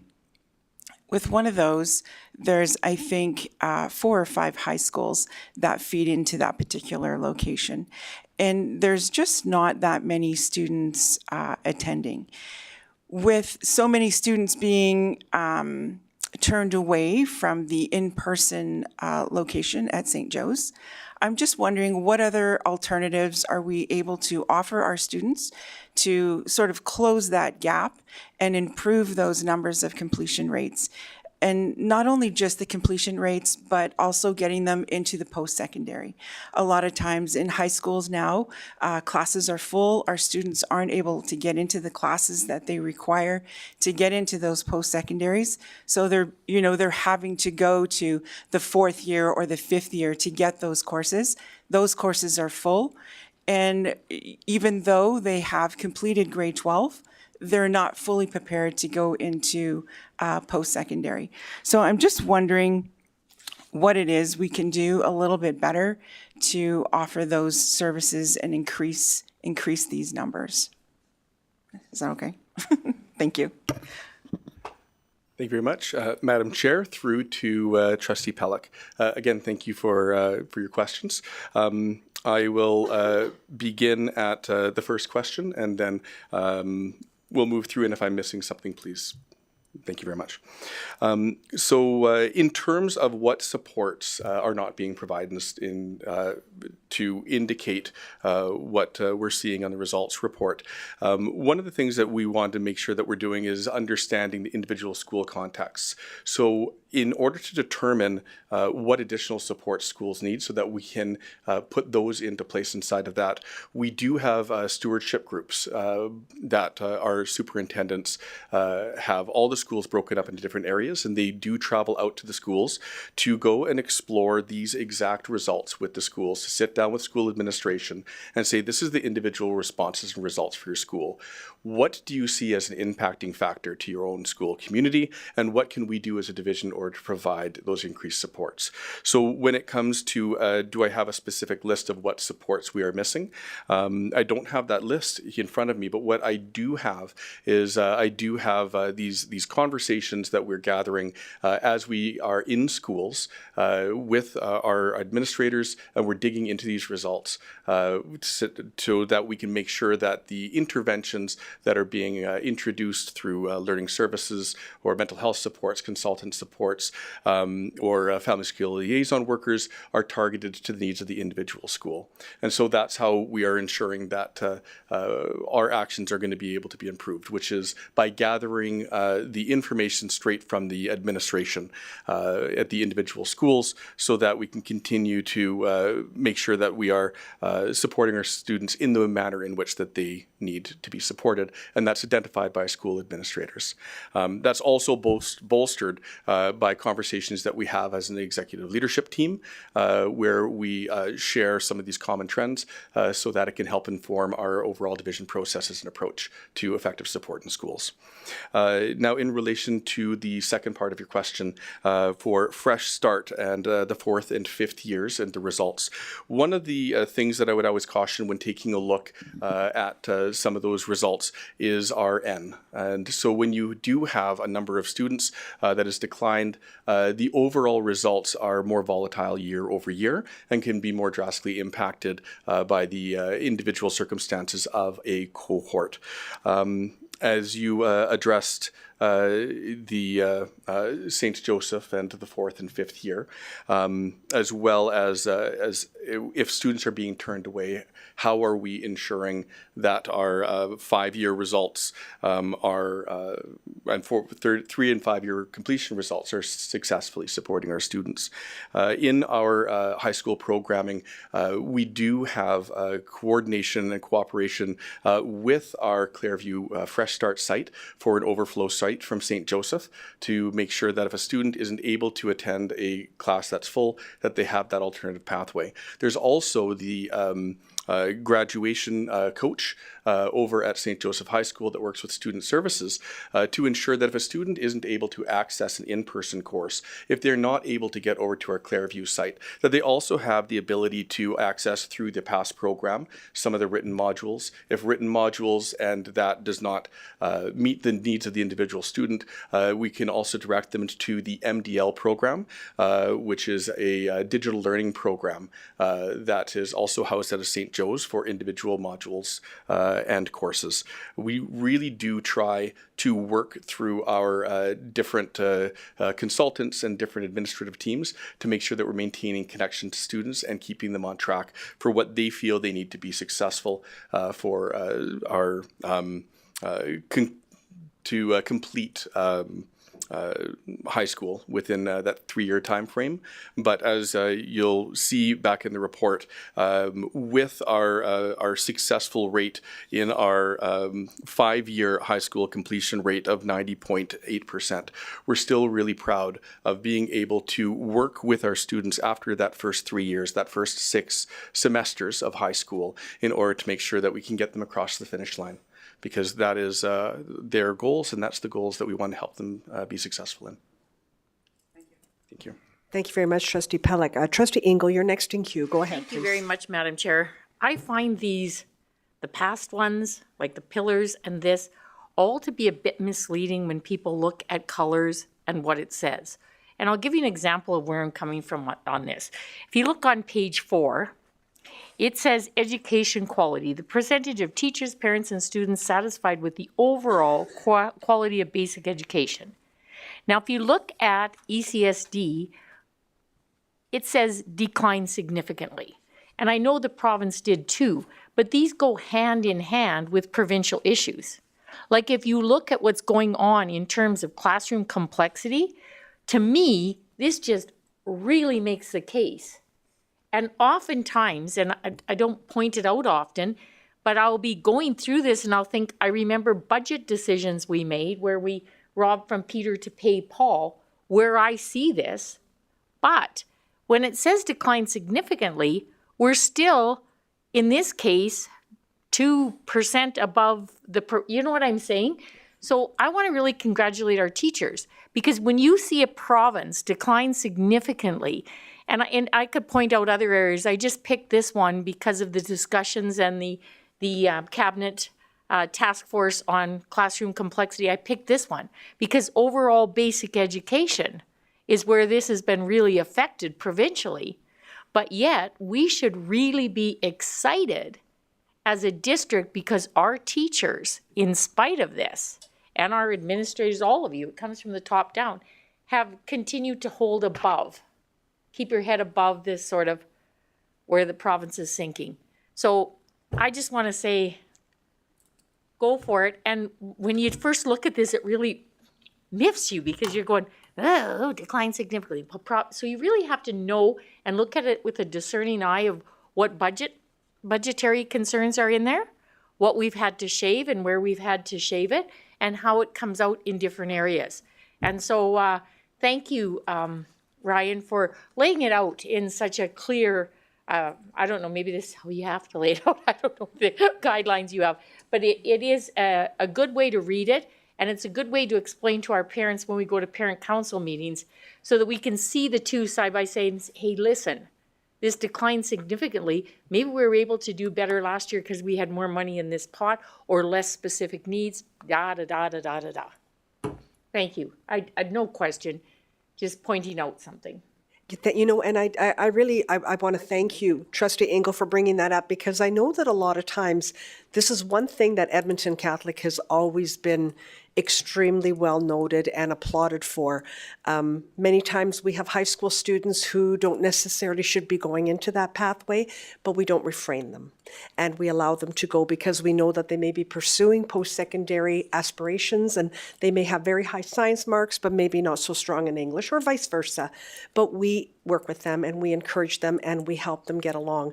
And sometimes they don't have that average to go in and write that diploma exam, but regardless, we provide them with the opportunity to go in, which is why our participation rates are always so great.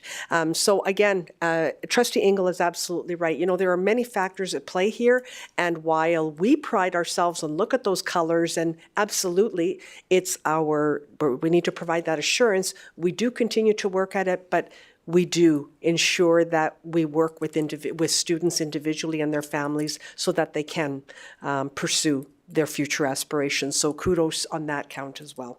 And so I do see Vice Chair Tuchansky in queue. Go ahead, please. Thank you, Madam Chair, and thank you, Trustee Ingle. It's funny because I was victim to that momentarily too, like, how are we so? But when you compare it to the province and then you realize, you take a step back and say, actually, why are we here? And why is the whole group behind on all of that? And then take a look at the challenges our teachers and our staff and everybody have had to face, families and students. I'm glad you articulated it so well because it's the truth. It's not just Edmonton Catholic, because actually we're doing very well compared to the province. And it is a larger picture. And in fact, one that we've always known about, you've known about, and then now the government is putting task force and so forth together to deal with it. So like I say, it could not have been articulated better. And particularly when I know you mentioned a grad coach, and I can tell you guys, I got a grade 12er, and they chased those kids down from I think day 2, after they got the memo about you must go to school and I'm telling your parents they need to get you to school too. The second thing is we're here to help you graduate, and here's what you need and here's how you got to get it. And they're chasing you down consistently. And if you're not making it, you're not doing something, they're like the worst mother you could have in the whole wide world because they're there for you, constantly reminding you. So our staff are extraordinary in that respect too, that once you've got a grad coach in grade 12, they hunt you down like nobody's business, and you almost can't help yourself but to pass and to graduate because they are literally dragging you along and taking you to the classes and so forth. So thank you to Trustee Engel. Really, that was so well articulated, and you guys and our staff, man, I'll tell you, if they could kick you across the finish line, they certainly would. So thank you. Thank you very much. So it almost sounds like you have to work really, really hard to fail the class, right? So anyway, just, this is what I'm kind of hearing here. That being said, there's no one else in queue, and so I will turn it back to you, Trustee Tiber, should you wish to close your motion at this time. Thank you, Madam Chair. Yeah, I just wanted to say, I loved when you said that, we're going to get those kids across the finish line. And for me, that's regardless, that's for what success means to that student. We have so many different career paths that our students are on. And these results, again, they're based on decisions that are beyond our control. They're based on a new curriculum, right? The new curriculum's also part of this. It's got a whole bunch of pivoting variable factors that go into this. And yet our staff and our teachers are still making sure that these results are excellent as they are, but also we know where to fill the gaps. So again, I really appreciate it, and a big shout out to all of our staff and everybody in our schools that really focus on our students because they're what we're here for. And publicly funded Catholic education keeps it strong. So for that, thank you. Thank you very much, Trustee Tiber, for your closing comments. And so we will now proceed to call the vote.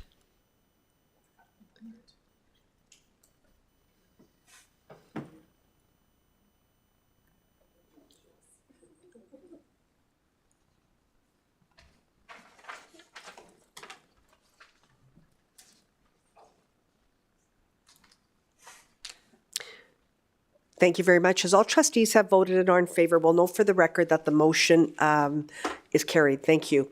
We will now move on to the next agenda item, 2.3, Annual Education Results Report, AERR, and back over to you, Chief Superintendent Anderson. Thank you very much, Madam Chair. And now I can speak to the AERR. She's so excited because it's such a good news really story. Excited. Yes, because our departments are really involved in their extensive analysis of our results. And you mentioned, looking at that data and digging further in how we perform, develop strategies to ensure our division's continuous improvement. And so Superintendent Fiacco will present, but we know that it involves all our superintendents and want to acknowledge that as well. So I will pass it over to Superintendent Fiacco. Thank you, Chief Superintendent Anderson, Board Chair through Trustees. Yes, you are absolutely correct. This is a huge collaboration, and the Ed Planning Department would like to extend our deepest gratitude to the exceptional leadership team of Edmonton Catholic Schools. Each superintendent and their dedicated teams have played a pivotal role in advancing our mission and ensuring the success of the 2024-2025 school year. Your contributions to the AERR report showcased and documented our commitment to excellence, innovation, and faith-based education, thereby enriching the lives of our students. Special recognition is given to Executive Director Susan McCauley, Lois Boxall, Business Coordinator for Educational Planning, who were instrumental in the compilation and the creation of this document. Their expertise and unwavering support exemplify the spirit of collaboration and service that defines our division. Alberta Education and Childcare require all school jurisdictions to submit annual education results reports annually.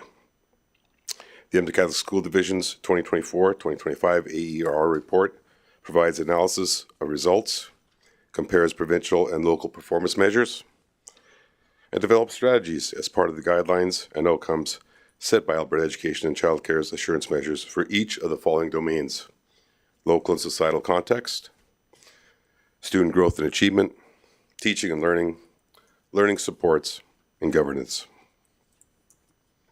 The 24-25 school year was a year of remarkable growth and achievement for Edmonton Catholic schools. Guided by our theme, People of Hope, we were inspired by Pope Francis' call for the year of Jubilee. We embraced our mission to provide Catholic education that inspires students to learn and prepares them to live fully and serve God and one another. This AERR report reflects the strength of our Catholic identity, the excellence of our academic programs, and our unwavering commitment to inclusion and equity. Our Catholic identity remains the foundation of all we do. Across the division, students, parents, and staff affirm that our schools are places where faith is lived and celebrated. Liturgical celebrations, prayer life, and social justice initiatives were vibrant and meaningful. And faith-fused curriculum shaped graduates of character, competence, and conscience. These efforts reflect the 5 marks of Catholic school identity and demonstrate that Catholic education is thriving in Edmonton Catholic schools. Academic excellence was advanced through a strong focus on curriculum implementation and professional learning. Teachers engaged in division-wide professional development and collaborative planning sessions that emphasized universal design for learning and data-informed practices. Initiatives, such as the Reading Research Project, significantly reduced the number of at-risk readers in grade 1, while curriculum crates and pacing guides supported effective planning across all subjects. Student achievement reflects these efforts, with Edmonton Catholic schools consistently outperforming provincial averages at both the provincial achievement test and diploma levels. Notably, the division saw significant improvements in the standard of excellence on diploma examinations, particularly in mathematics and science, where ECSD students demonstrated strong upward trends compared to previous years. Parental engagement continues to be the cornerstone of our success. Survey results show that parents overwhelmingly agree their voices are valued and that they are satisfied with the quality of education their children receive. Engagement initiatives such as parent symposiums, school council partnerships, and targeted communication strategies have strengthened the home-school connection, ensuring families are active partners in student learning and well-being. Equity and inclusion were central to our work. Students and families reported high levels of satisfaction with access to supports and services, and our multidisciplinary teams provided wraparound mental health and academic supports. Flexible pathways such as PASS, Cardinal Collins Academic Centers, and Our Lady of Grace ensured that students had opportunities to complete high school and prepare for post-secondary education and careers. This year, Edmonton Catholic Schools led the province in neurodiversity affirming practices through the Reframing Autism Initiative. More than 1,300 staff participated in professional learning sessions and resources such as 10 Things Your Autistic Student Wants You to Know were widely adopted.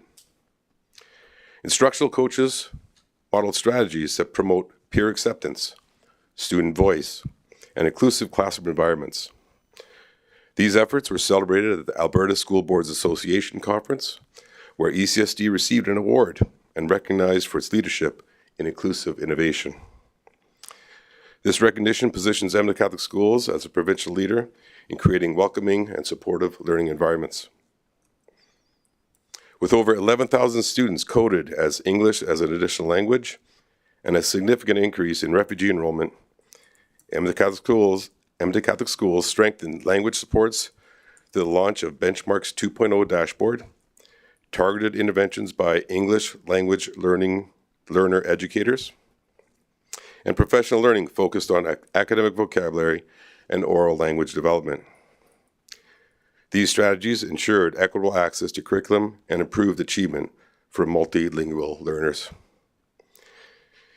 Indigenous Learning Services continue to advance reconciliation and support Indigenous student success through programs such as Braided Journeys and Mistatim, a land-based wellness initiative. Bridging Futures provided Indigenous students with career planning, life skills, and post-secondary transition supports, reinforcing our commitment to creating pathways for success and honoring Indigenous identity. As enrollment surpasses 51,000 students, MD Catholic Schools remains focused on growth and innovation. New schools, expanded partnerships, and inclusive programming ensure that every student, regardless of background or ability, has the opportunity to flourish. Our story is one of hope, inclusion, and achievement, grounded in our Catholic mission and inspired by the belief that every child is a precious gift and sacred responsibility. Looking ahead, we will continue to build on these successes by deepening our commitment to faith formation, advancing excellence in teaching and learning, and expanding access to supports and services for all students. Together, we will ensure that MD Catholic Schools remains a place where faith inspires, optimal learning thrives, and every child is empowered to reach their full potential, to live fully, and serve God and one another. I will now pass it back to Chief Superintendent Anderson to read the recommendations. Thank you very much, Superintendent Fiacco, and I do have two recommendations, so I will begin with the first one. The recommendation is that the Board of Trustees approves the Annual Education Results Report 2024-2025. Thank you very much, Chief Superintendent Anderson, Superintendent Fiacco, and of course the entire team, as Chief Superintendent Anderson has already recognized. The Annual Education Results Report reflects the significant work, you're absolutely right, Superintendent Fiacco, that is accomplished throughout the past year and highlights the successes of our students and the dedication of our staff and the strong support of our division. And thank you, we're always saying, but how do we get better? How do we get better? And whether it's required or not, we recognize it, and that's what you strive for. And again, kudos to you and to the rest of the team for always wanting to exceed. But yet, we do continue to exceed those provincial averages, something that we're extremely proud of. And we continue to advance those key areas of progress that, of course, enhance the overall quality of education. And it's through the collective efforts of our entire Edmonton Catholic community, our staff, our students, and our families that our mission is consistently recognized. And we do, like it was referenced here today, despite the complexity and the growth of our division that we continue to experience, our schools and our staff continue to be committed to the continuous improvement to ensure that every student is supported and that they reach their full potential. And this is a success that we truly are proud of, and that I also want to but to thank you for recognizing our provincial achievement. And of course, that comes from the work that comes from all of you and the Autism Working Group. I mean, we were so proud to be recognized provincially. I know that we had many of our school board counterparts come and say, wow, this is phenomenal work.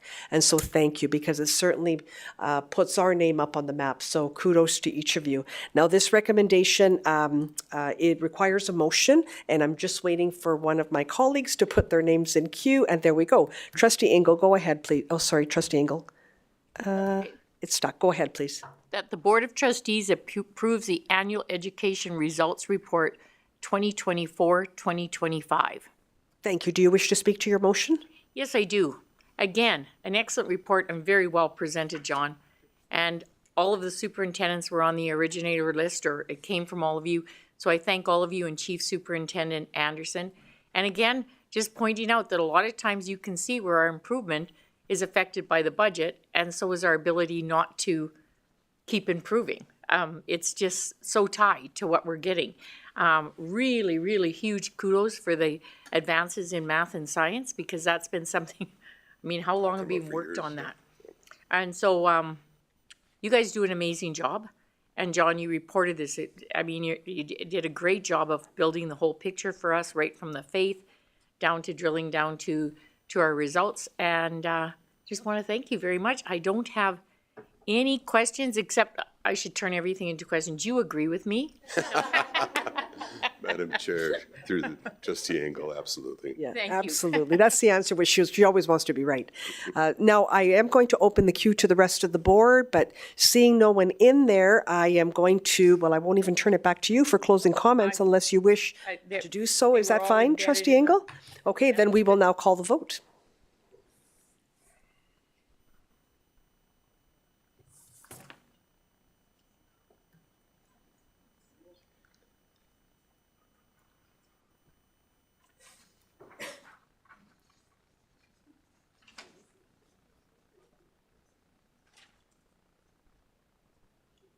Well, there you go. As all trustees have voted and are in favor, we'll note for the record that the motion is carried. We'll now turn it back to you, Chief Superintendent Anderson, to make the second part of this recommendation.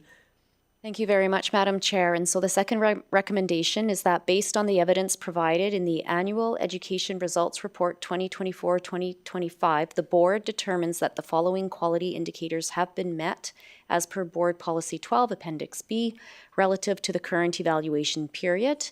Quality indicators 1.1, 2.1, 2.2, 2.3, 2.4, 9.1, and 10.3. Thank you very much, Chief Superintendent Anderson. Trustee Engel, may I ask you to make the second part of this motion? If I could have you put yourself back in queue, please.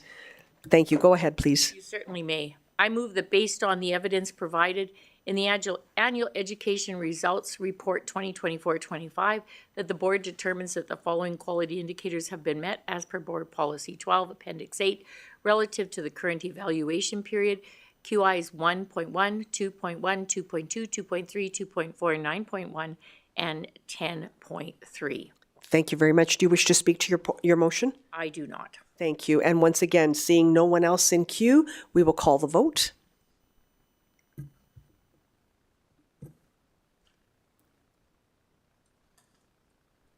Thank you once again. As all trustees have voted and are in favor, we'll note for the record that the motion is carried. Thank you, everyone. So we will now move on to the last agenda item under business of the meeting, 2.4, opting out of Alberta School Foundation Fund, ASFF. And back over to you, Chief Superintendent Anderson. Thank you very much. And so we have today CFO Schultz, who will walk us through the background of the opting out of the Alberta School Foundation Fund. So over to you, CFO Schultz.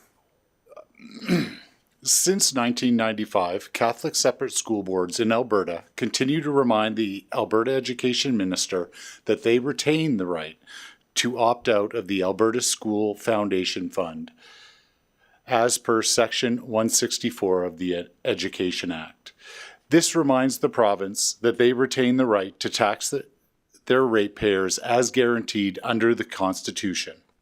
Alberta Catholic School Trustees Association asks its members to remind the minister of this right every municipal election, provincial election, and every time a new education minister is appointed.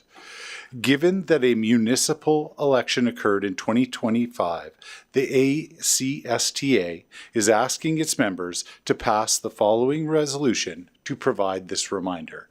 With that, I will pass it back to Chief Superintendent Anderson to read the motion. Thank you very much, CFO Schultz. And so the recommendation is that the Board of Trustees of the Edmonton Catholic Separate School Division hereby certifies that Division 4 of Part 6 of the Education Act 2012 E.3 does not apply to the board. And I'll turn it back to Madam Chair. Thank you very much, Chief Superintendent Anderson, CFO Schultz, and of course, General Counsel Carbonic. We always look to her for her advisement, for bringing ACSTA's request to opt out of the Alberta School Foundation Fund, ASFF. I remember that acronym. That's pretty good. Under the Education Act. And as this recommendation requires a motion, and I do see Trustee Mutala in queue, I'll turn it to you, Trustee Mutala. Thank you, Madam Chair. I move that the Board of Trustees of Edmonton Catholic Separate School Division hereby certifies that Division 4 of Part 6 of the Education Act, SA 2012, CEO.3 does not apply to the board. Thank you. Do you wish to speak to your motion? No, thank you. Thank you. And as I don't see anyone else in queue, we will now call for the vote. Bless you, my dear.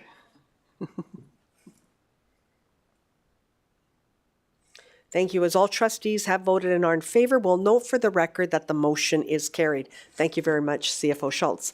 We will now proceed to number 3 on the agenda, presentation and review of accountability report. 3.1, using screener data to drive responsive instructional planning. And back over to you, Chief Superintendent Anderson. Thank you very much. And so we have more data to talk about this afternoon, and our division's screener data in both English language arts and literature and mathematics are showing steady progress from fall to spring. And so the following report outlines division results along with the structures and strategies and all the professional learning that does help to demonstrate this growth. So I will pass it over to Superintendent Peterson to share more. All right. Thank you, Chief Superintendent Anderson, Madam Chair and trustees. Learning Services is pleased to share an update on our division's literacy, numeracy, and languages work with a focus on what we have learned from this year's screening assessments and how those results are driving action in our schools. Across all areas, you will see a consistent story. Evidence-informed practice, intentional support for classroom teachers, and meaningful growth in student learning. Our teams have worked side by side with schools to strengthen foundational skills, to support targeted interventions, and build the professional capacity needed to sustain long-term improvement. At this time, we'll turn it over to our Manager of Elementary Curriculum, Trish Rofi, who will walk us through the key findings and the work underway in elementary literacy and numeracy, followed by the Manager of EAL and Language Programs, Dr. Sarah Federation, who will share how these same principles are guiding our work in French immersion and languages.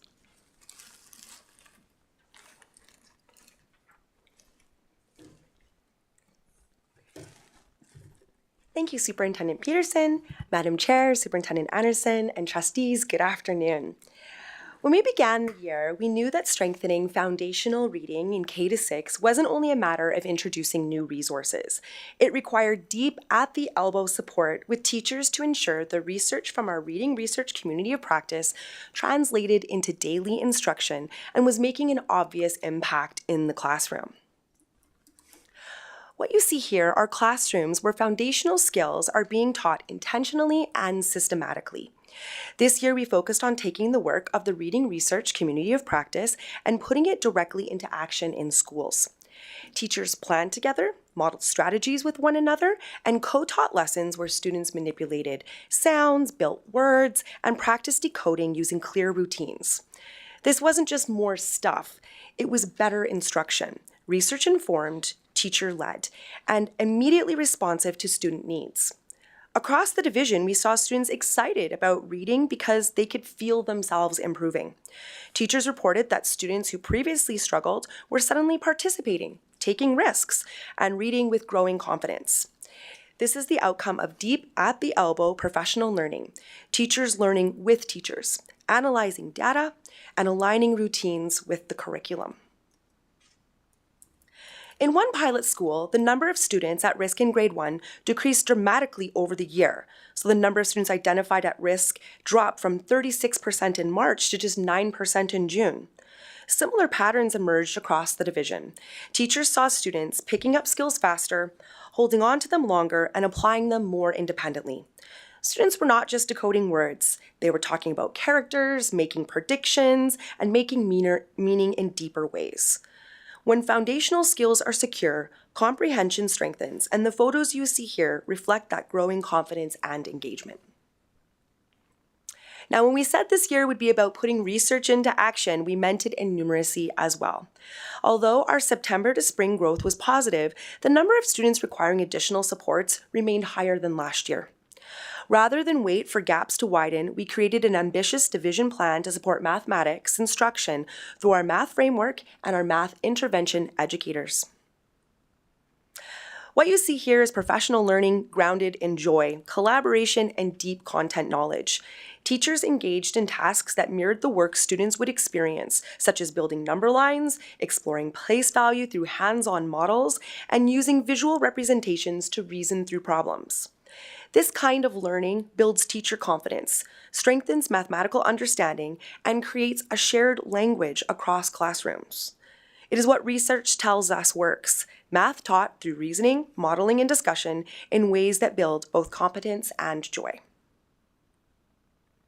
We've built a community of teachers across the division who are learning together and supporting one another. Through ongoing professional learning, coaching, and common resources, teachers are aligning their instruction with our mathematics framework to support optimal learning. They are seeing this difference that this makes, not only in student outcomes, but also in student identity. Students are beginning to see themselves as capable mathematicians. This fall, we launched an ambitious mathematic intervention project with 10 schools with having the highest number of students requiring additional supports. Each school received a mathematics intervention educator, or as we call it, an MIE, who is trained in research-based intervention strategies and practices. The work begins with what we call putting the faces on data. Intervention educators, consultants, and school teams gather around student data cards and literally map every learner along a developmental progression. Teachers can visually see where students are, where they need to go next, and which instructional moves will get them there. It ensures every lesson is targeted, meaningful, and aligned with what students actually know and are ready to learn. From there, the MIE model becomes fluid and collaborative. Educators work directly with students alongside teachers, designing small group instruction, building fluency and place value understanding, and constantly progress monitoring. In many schools, teams build full walls of student profiles tracking growth in fluency, number sense, and confidence indicators. It's powerful work, and it gives teachers and administrators a shared lens for decision making. And the good news is, it's working. Students who began the year needing substantial intervention are now demonstrating strong foundational skills, increased confidence, and greater accuracy and fluency. Even more exciting is how quickly that this model is spreading. Teachers in non-MIE schools, supported by our math consultant team, are adopting some of the same structures and seeing immediate gains. So when we talk about intervention, we're not just talking about a program, we're talking about empowerment. Empowering teachers with tools, clarity, and collaboration, and empowering students with instruction that meets them exactly where they are. Step by step, school by school, we are building a shared vision for mathematics where every learner can grow, thrive, and truly see themselves as a mathematician. And I will now pass it over to Dr. Federation to talk about French immersion languages. Good afternoon, Chief Superintendent Anderson, Madam Chair, and trustees. It is my pleasure to share successes related to literacy screeners for French immersion students and highlight some of the excellent practices that are supporting high-quality literacy and numeracy instruction in language programs in ECSD. ECSD offers French immersion and Spanish and Ukrainian bilingual programs. It is important to note that Alberta Education only collects data on French immersion students, and the data highlighted in your report indicates that the interventions put in place, such as high-quality Tier 1 instruction, explicit vocabulary building, and at-the-elbow support, have all positively impacted student growth. And today I want to share two brief stories of practice connected to how we are supporting literacy and numeracy in our language programs. And I always like to do this through myth busting. And so there's a really common misconception around learning additional languages, that language learning happens in isolation. So kind of like two distinctly flavored popsicles. But the reality is that, and the reality and the research is very clear that languages kind of function in the brain like a swirled multi-flavored ice cream. So languages mix, they support each other, and they develop together over time. So for example, when a student learns to identify the main idea in an English story, teachers are able to share with students how to explicitly make that connection in an additional language. Making these cross-language links clear helps teachers strengthen student literacy development in both languages at the same time. Building on this research, we've created a new bridging document for French, Spanish, and Ukrainian language teachers. This bridging document places English and target language outcomes side by side so teachers can make these explicit cross-curricular, cross-language connections. This powerful teacher tool aligns new and legacy curricula, leverages instructional minutes, and strengthens students' oral language, reading, writing, and word study in both languages, thus supporting their ongoing literacy and language development. A second common language myth is that math and numeracy are best done in English. Once again, the research does not support this.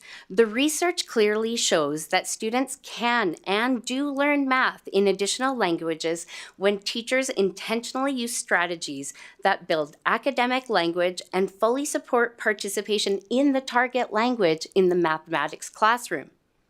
So to collectively debunk this myth, our Spanish-speaking math consultant led a community of practice to uncover misconceptions and shift pedagogy around teaching math in Spanish.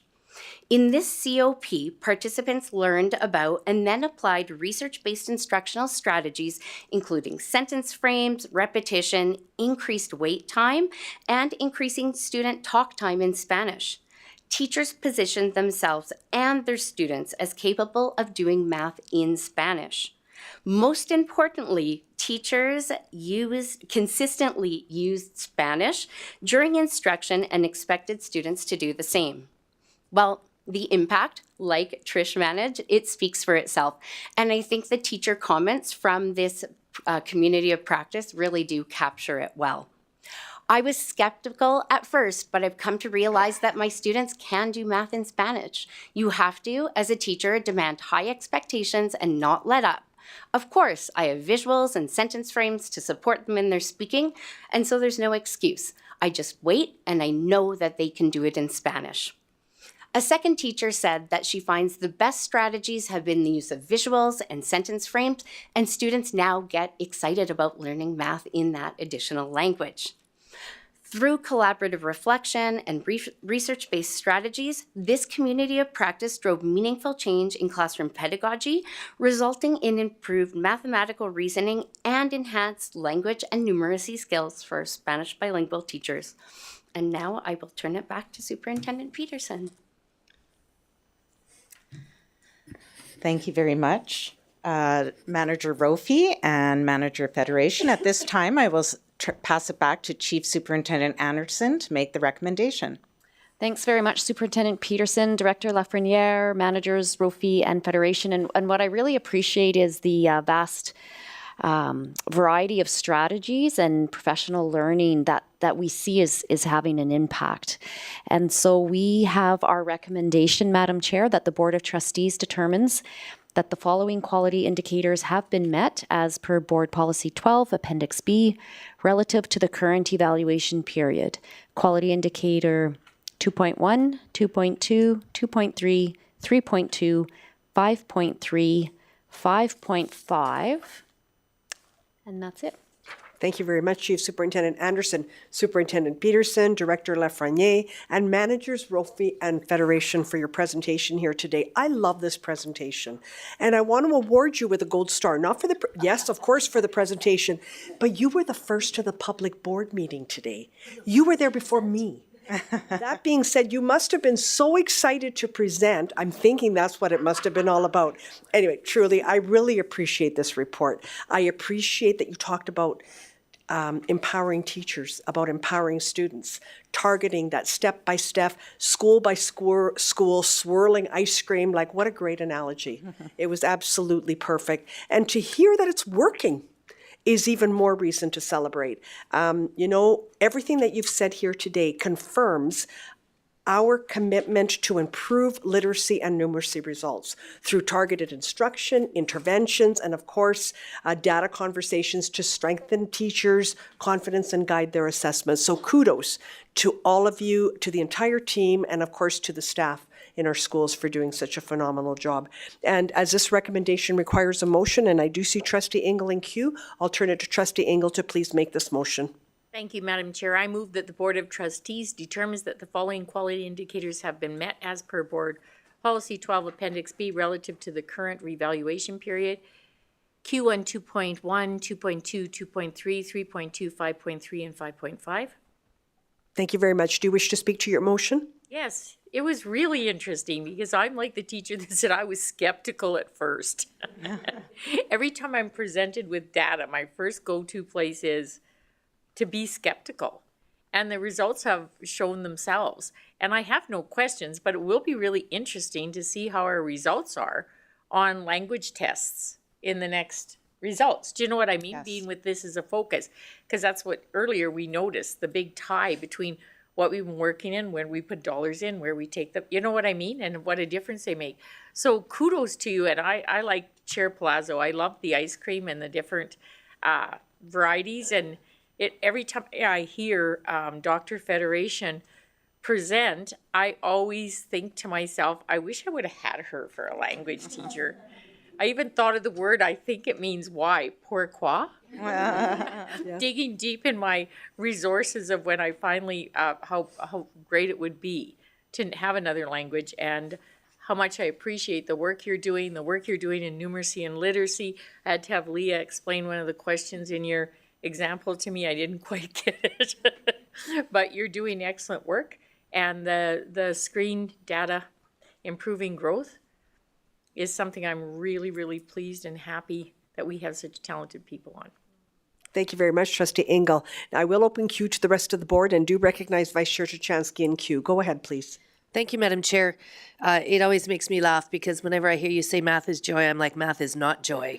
But I say that, tongue in cheek, because it was one of my worst subjects. But when I look at what was involved then versus what is involved now, and the opportunities that are out there and the tools, it's such a different world for all of it, the numeracy, the literacy, everything else. So it's not just sit down, learn your times tables, and barf it back out. Like when I was, when you presented before and I see it again, it's pretty remarkable to see the different ways that you come at something, and then there's a commonality at the end. So that strategy for me clearly may have been the difference in the past. Now, I loved language, right? So when we take French, you can clearly see why language is very important in our schools and why it forms such a key component to it, because it is critical and it does open up your brain to different learnings and different ways of doing things. So I loved this whole thing. Of course, I joke a bit here and there, but it's pretty remarkable to see what our students have now, and what your entire group is doing for them, and the continuous idea that there must be more and better and growth, but not just for the sake of it, but what actually will get the results. And then, of course, like my colleague, I'm saying I'm looking forward to the results in the future, because, of course, you see this now, right? The opportunity to do something a bit different and not the same way. And I do know that the results will follow in spite of, not always the dollars that are there for us. So thank you. Oops. Thank you very much. I'm just going to pick up on one thing that Vice Chair Tuchansky has referenced. It's no wonder that our teachers don't have any more time. There's so much happening in our schools, like the end of the day just comes fast. And I mean, the work is being done here at the division level, and then these teachers are implementing all of this. And you're absolutely right. It's a very different world today than what it was even 10 years ago, even 5 years ago for that. So kudos to everyone for doing this exceptional work. We're extremely proud. Thank you. And I do see Trustee Mutala in queue. Go ahead, please. And that's what I wanted to say. I am just amazed the amount of professional development that we keep doing and helping our teachers so that they can help our students experience success. So just keep up the good work. We love all that you're doing. And when we went to school, we did have to learn the times table over and over again, which you still need to have because it helps. And the thing is, we're just blessed. And it's so good for our student success, because when the teachers are enthusiastic about it, then we know our kids will learn through different languages or however. Thank you. Thank you very much. And everybody loves swirled ice cream, right? Yes. Trustee Engel, I'll turn it back to you should you wish to close your motion. Thank you. And seeing no one else in queue, we will now call the vote.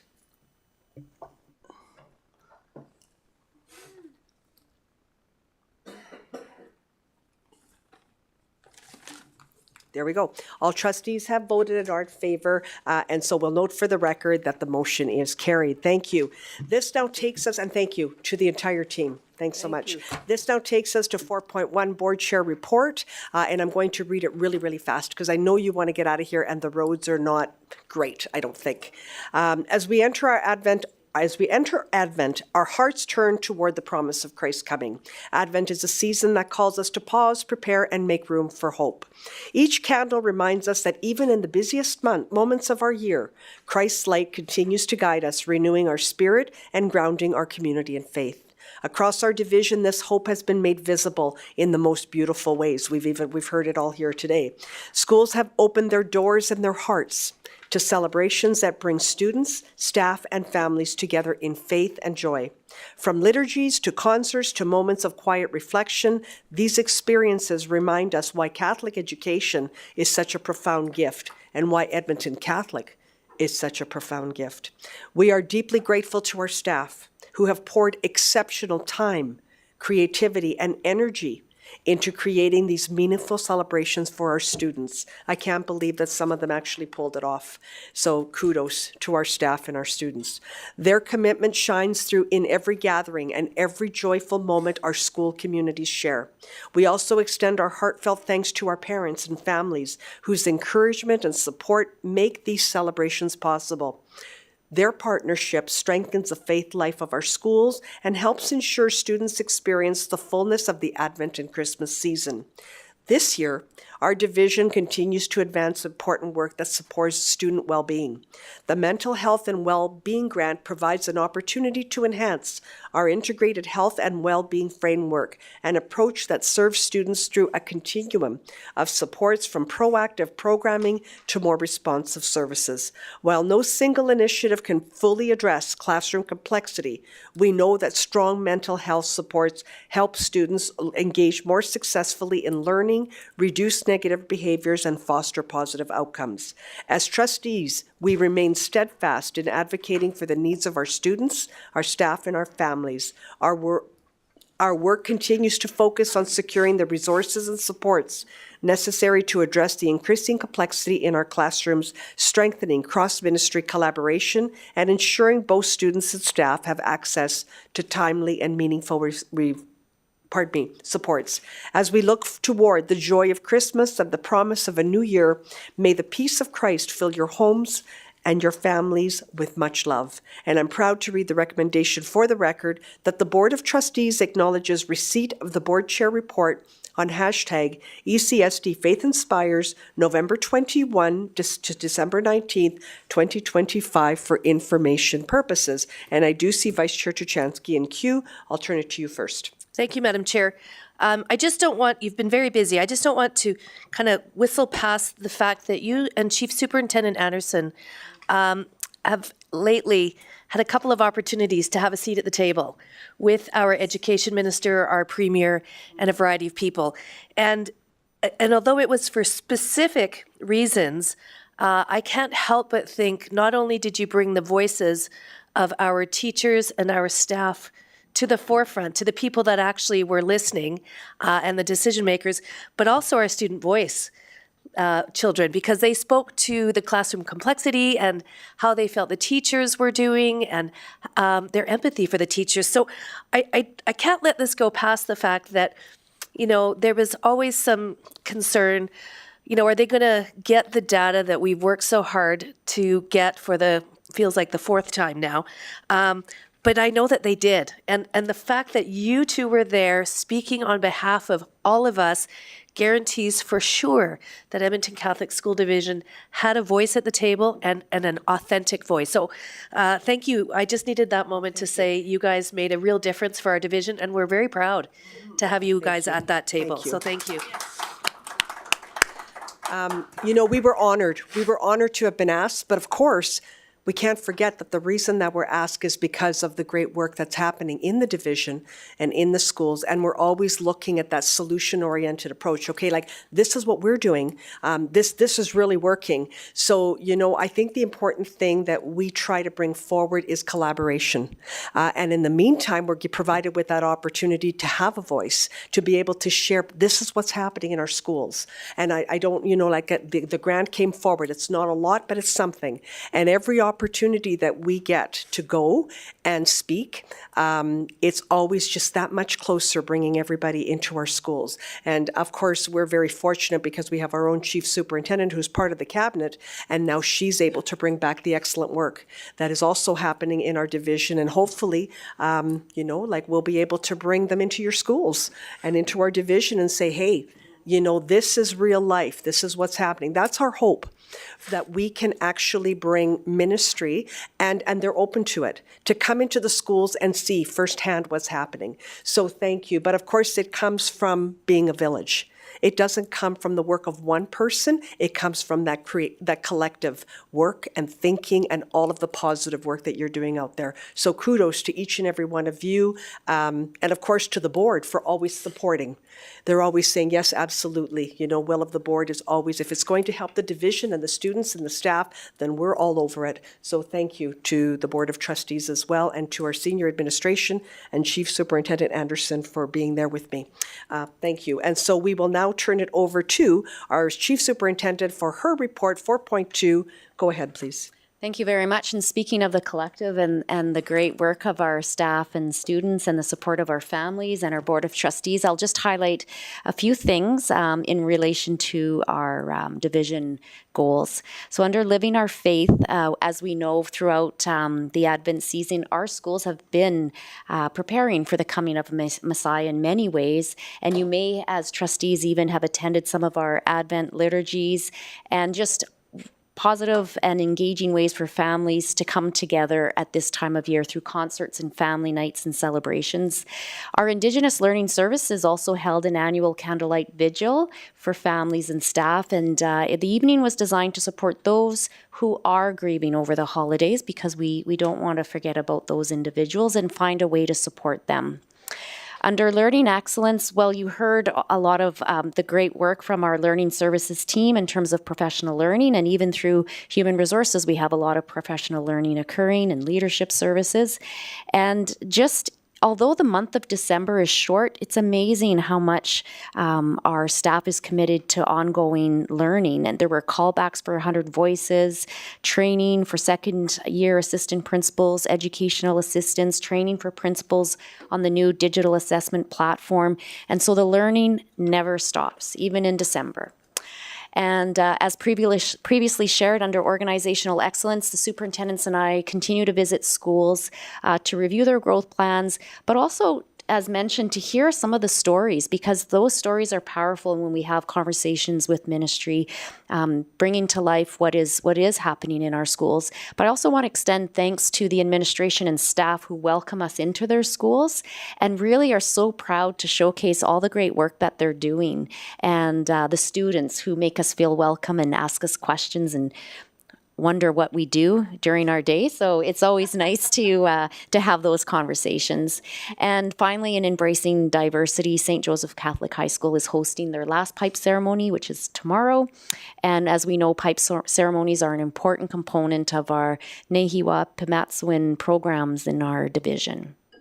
And before saying the recommendation, I do also want to extend my thanks to the Board of Trustees for all your support and commitment and supporting our team and our staff, and really grateful for what you do to ensure that we provide that excellent Catholic education. And so the recommendation is that the Board of Trustees acknowledges receipt of the Chief Superintendent's report on hashtag ECSD Faith Inspires December 2025 for information purposes. Thank you very much, Chief Superintendent Anderson. I love hearing your report, and the fact that you continue to reinforce all of the outstanding highlights that happen, you relate it back to the division priorities framework. And I think that really provides us with that context that we always think about, okay, so how's this related here and how's it, but you do. So thank you. We really appreciate that. And of course, we want to applaud you and your team for always seeking improvement, as we've heard here today, for your responsiveness to our students, our families, and everyone that needs to be heard in our division. And the voice for, of course, being a voice for our staff and students, and to ensuring that excellence and assurance. Now, before I go on, I just want to say, like, your senior leadership team is still here. So I want to applaud all of you. Like, the roads aren't good, but here you are. Now, I don't know if she's taking you out for ice cream, as Trustee Engel would say. And also we have our ATA representative. Like, you are amazing. And so I think that we owe all of you, and of course our communications team, the rest of our team on the side here, let's give them all a round of applause at the end of the year. Thank you. And so, as this right? Yeah. As this is not a motion, I take pride in reading the recommendation for the record that the Board of Trustees acknowledges receipt of the Chief Superintendent's report on hashtag ECSD Faith Inspires December 2025 for information purposes. And this now takes us to 4.1, closing prayer, and we'll turn it to you, Trustee Pellick, if I could just get you to put yourself in queue. Great. Go ahead, please. Thank you, Madam Chair. If we could put ourselves in the readiness for prayer. In the name of the Father, and the Son, and the Holy Spirit. Loving and faithful God, as we come to the end of the season of Advent, we pause in the quiet of waiting and expectations, remembering that the greatest gifts are not found in what we receive, but what we are willing to give of ourselves. In a world wrapped in hurry and distractions, teach us to recognize the priceless gifts you invite us to share. The love that reflects your own love for us, the comfort we offer to those who are weary or hurting, and the gentle presence we give when words are not enough. During this season of hope and preparation, help us to slow down and cherish the moments we spend together, encouraging one another, lifting each other up, and walking side by side as we seek the dreams you have planted in our hearts. As we wait for the coming of the Christ, the true light of the world, open our hearts to deeper understanding and compassion. Remind us that each of us has been gifted with the ability to care, to listen, to forgive, and to love from the depths of our being. May we offer these gifts freely, not wrapped in paper, but in kindness and humility, not measured by cost, but by the sincerity and grace. Let our lives become living gifts, signs of your presence and love in the world as we prepare to welcome the Christ child. We ask this with grateful hearts. Amen. Amen. In the name of the Father, and the Son, and the Holy Spirit. Thank you for the beautiful prayer, Trustee Pellick. And before I adjourn the meeting, there's one more thing. Today, the Board of Trustees we were looking for little things, like if it was. So I want to really extend my heartfelt appreciation. So I've already said to senior administration, but our board office, our IT team, communications, general counsel, Susan, to you, just to everybody, we're always looking for something, and you're always there for us. So, in the event that we don't say thank you enough, thank you. Small word, but heartfelt. And so last on the agenda is 5.2, and we are looking for a motion to adjourn. And I do recognize Vice Chair Tuchansky first in queue. Go ahead, please. Thank you, Madam Chair. I move that we adjourn our beautiful meeting. Thank you. And do you wish to speak to your motion? Merry Christmas to everyone. Thank you for sticking around. Okay, there you go. And Trustee Engel, I do see you in queue, but that was just because you wanted to make the motion. Yes, thank you. And so we will call the vote.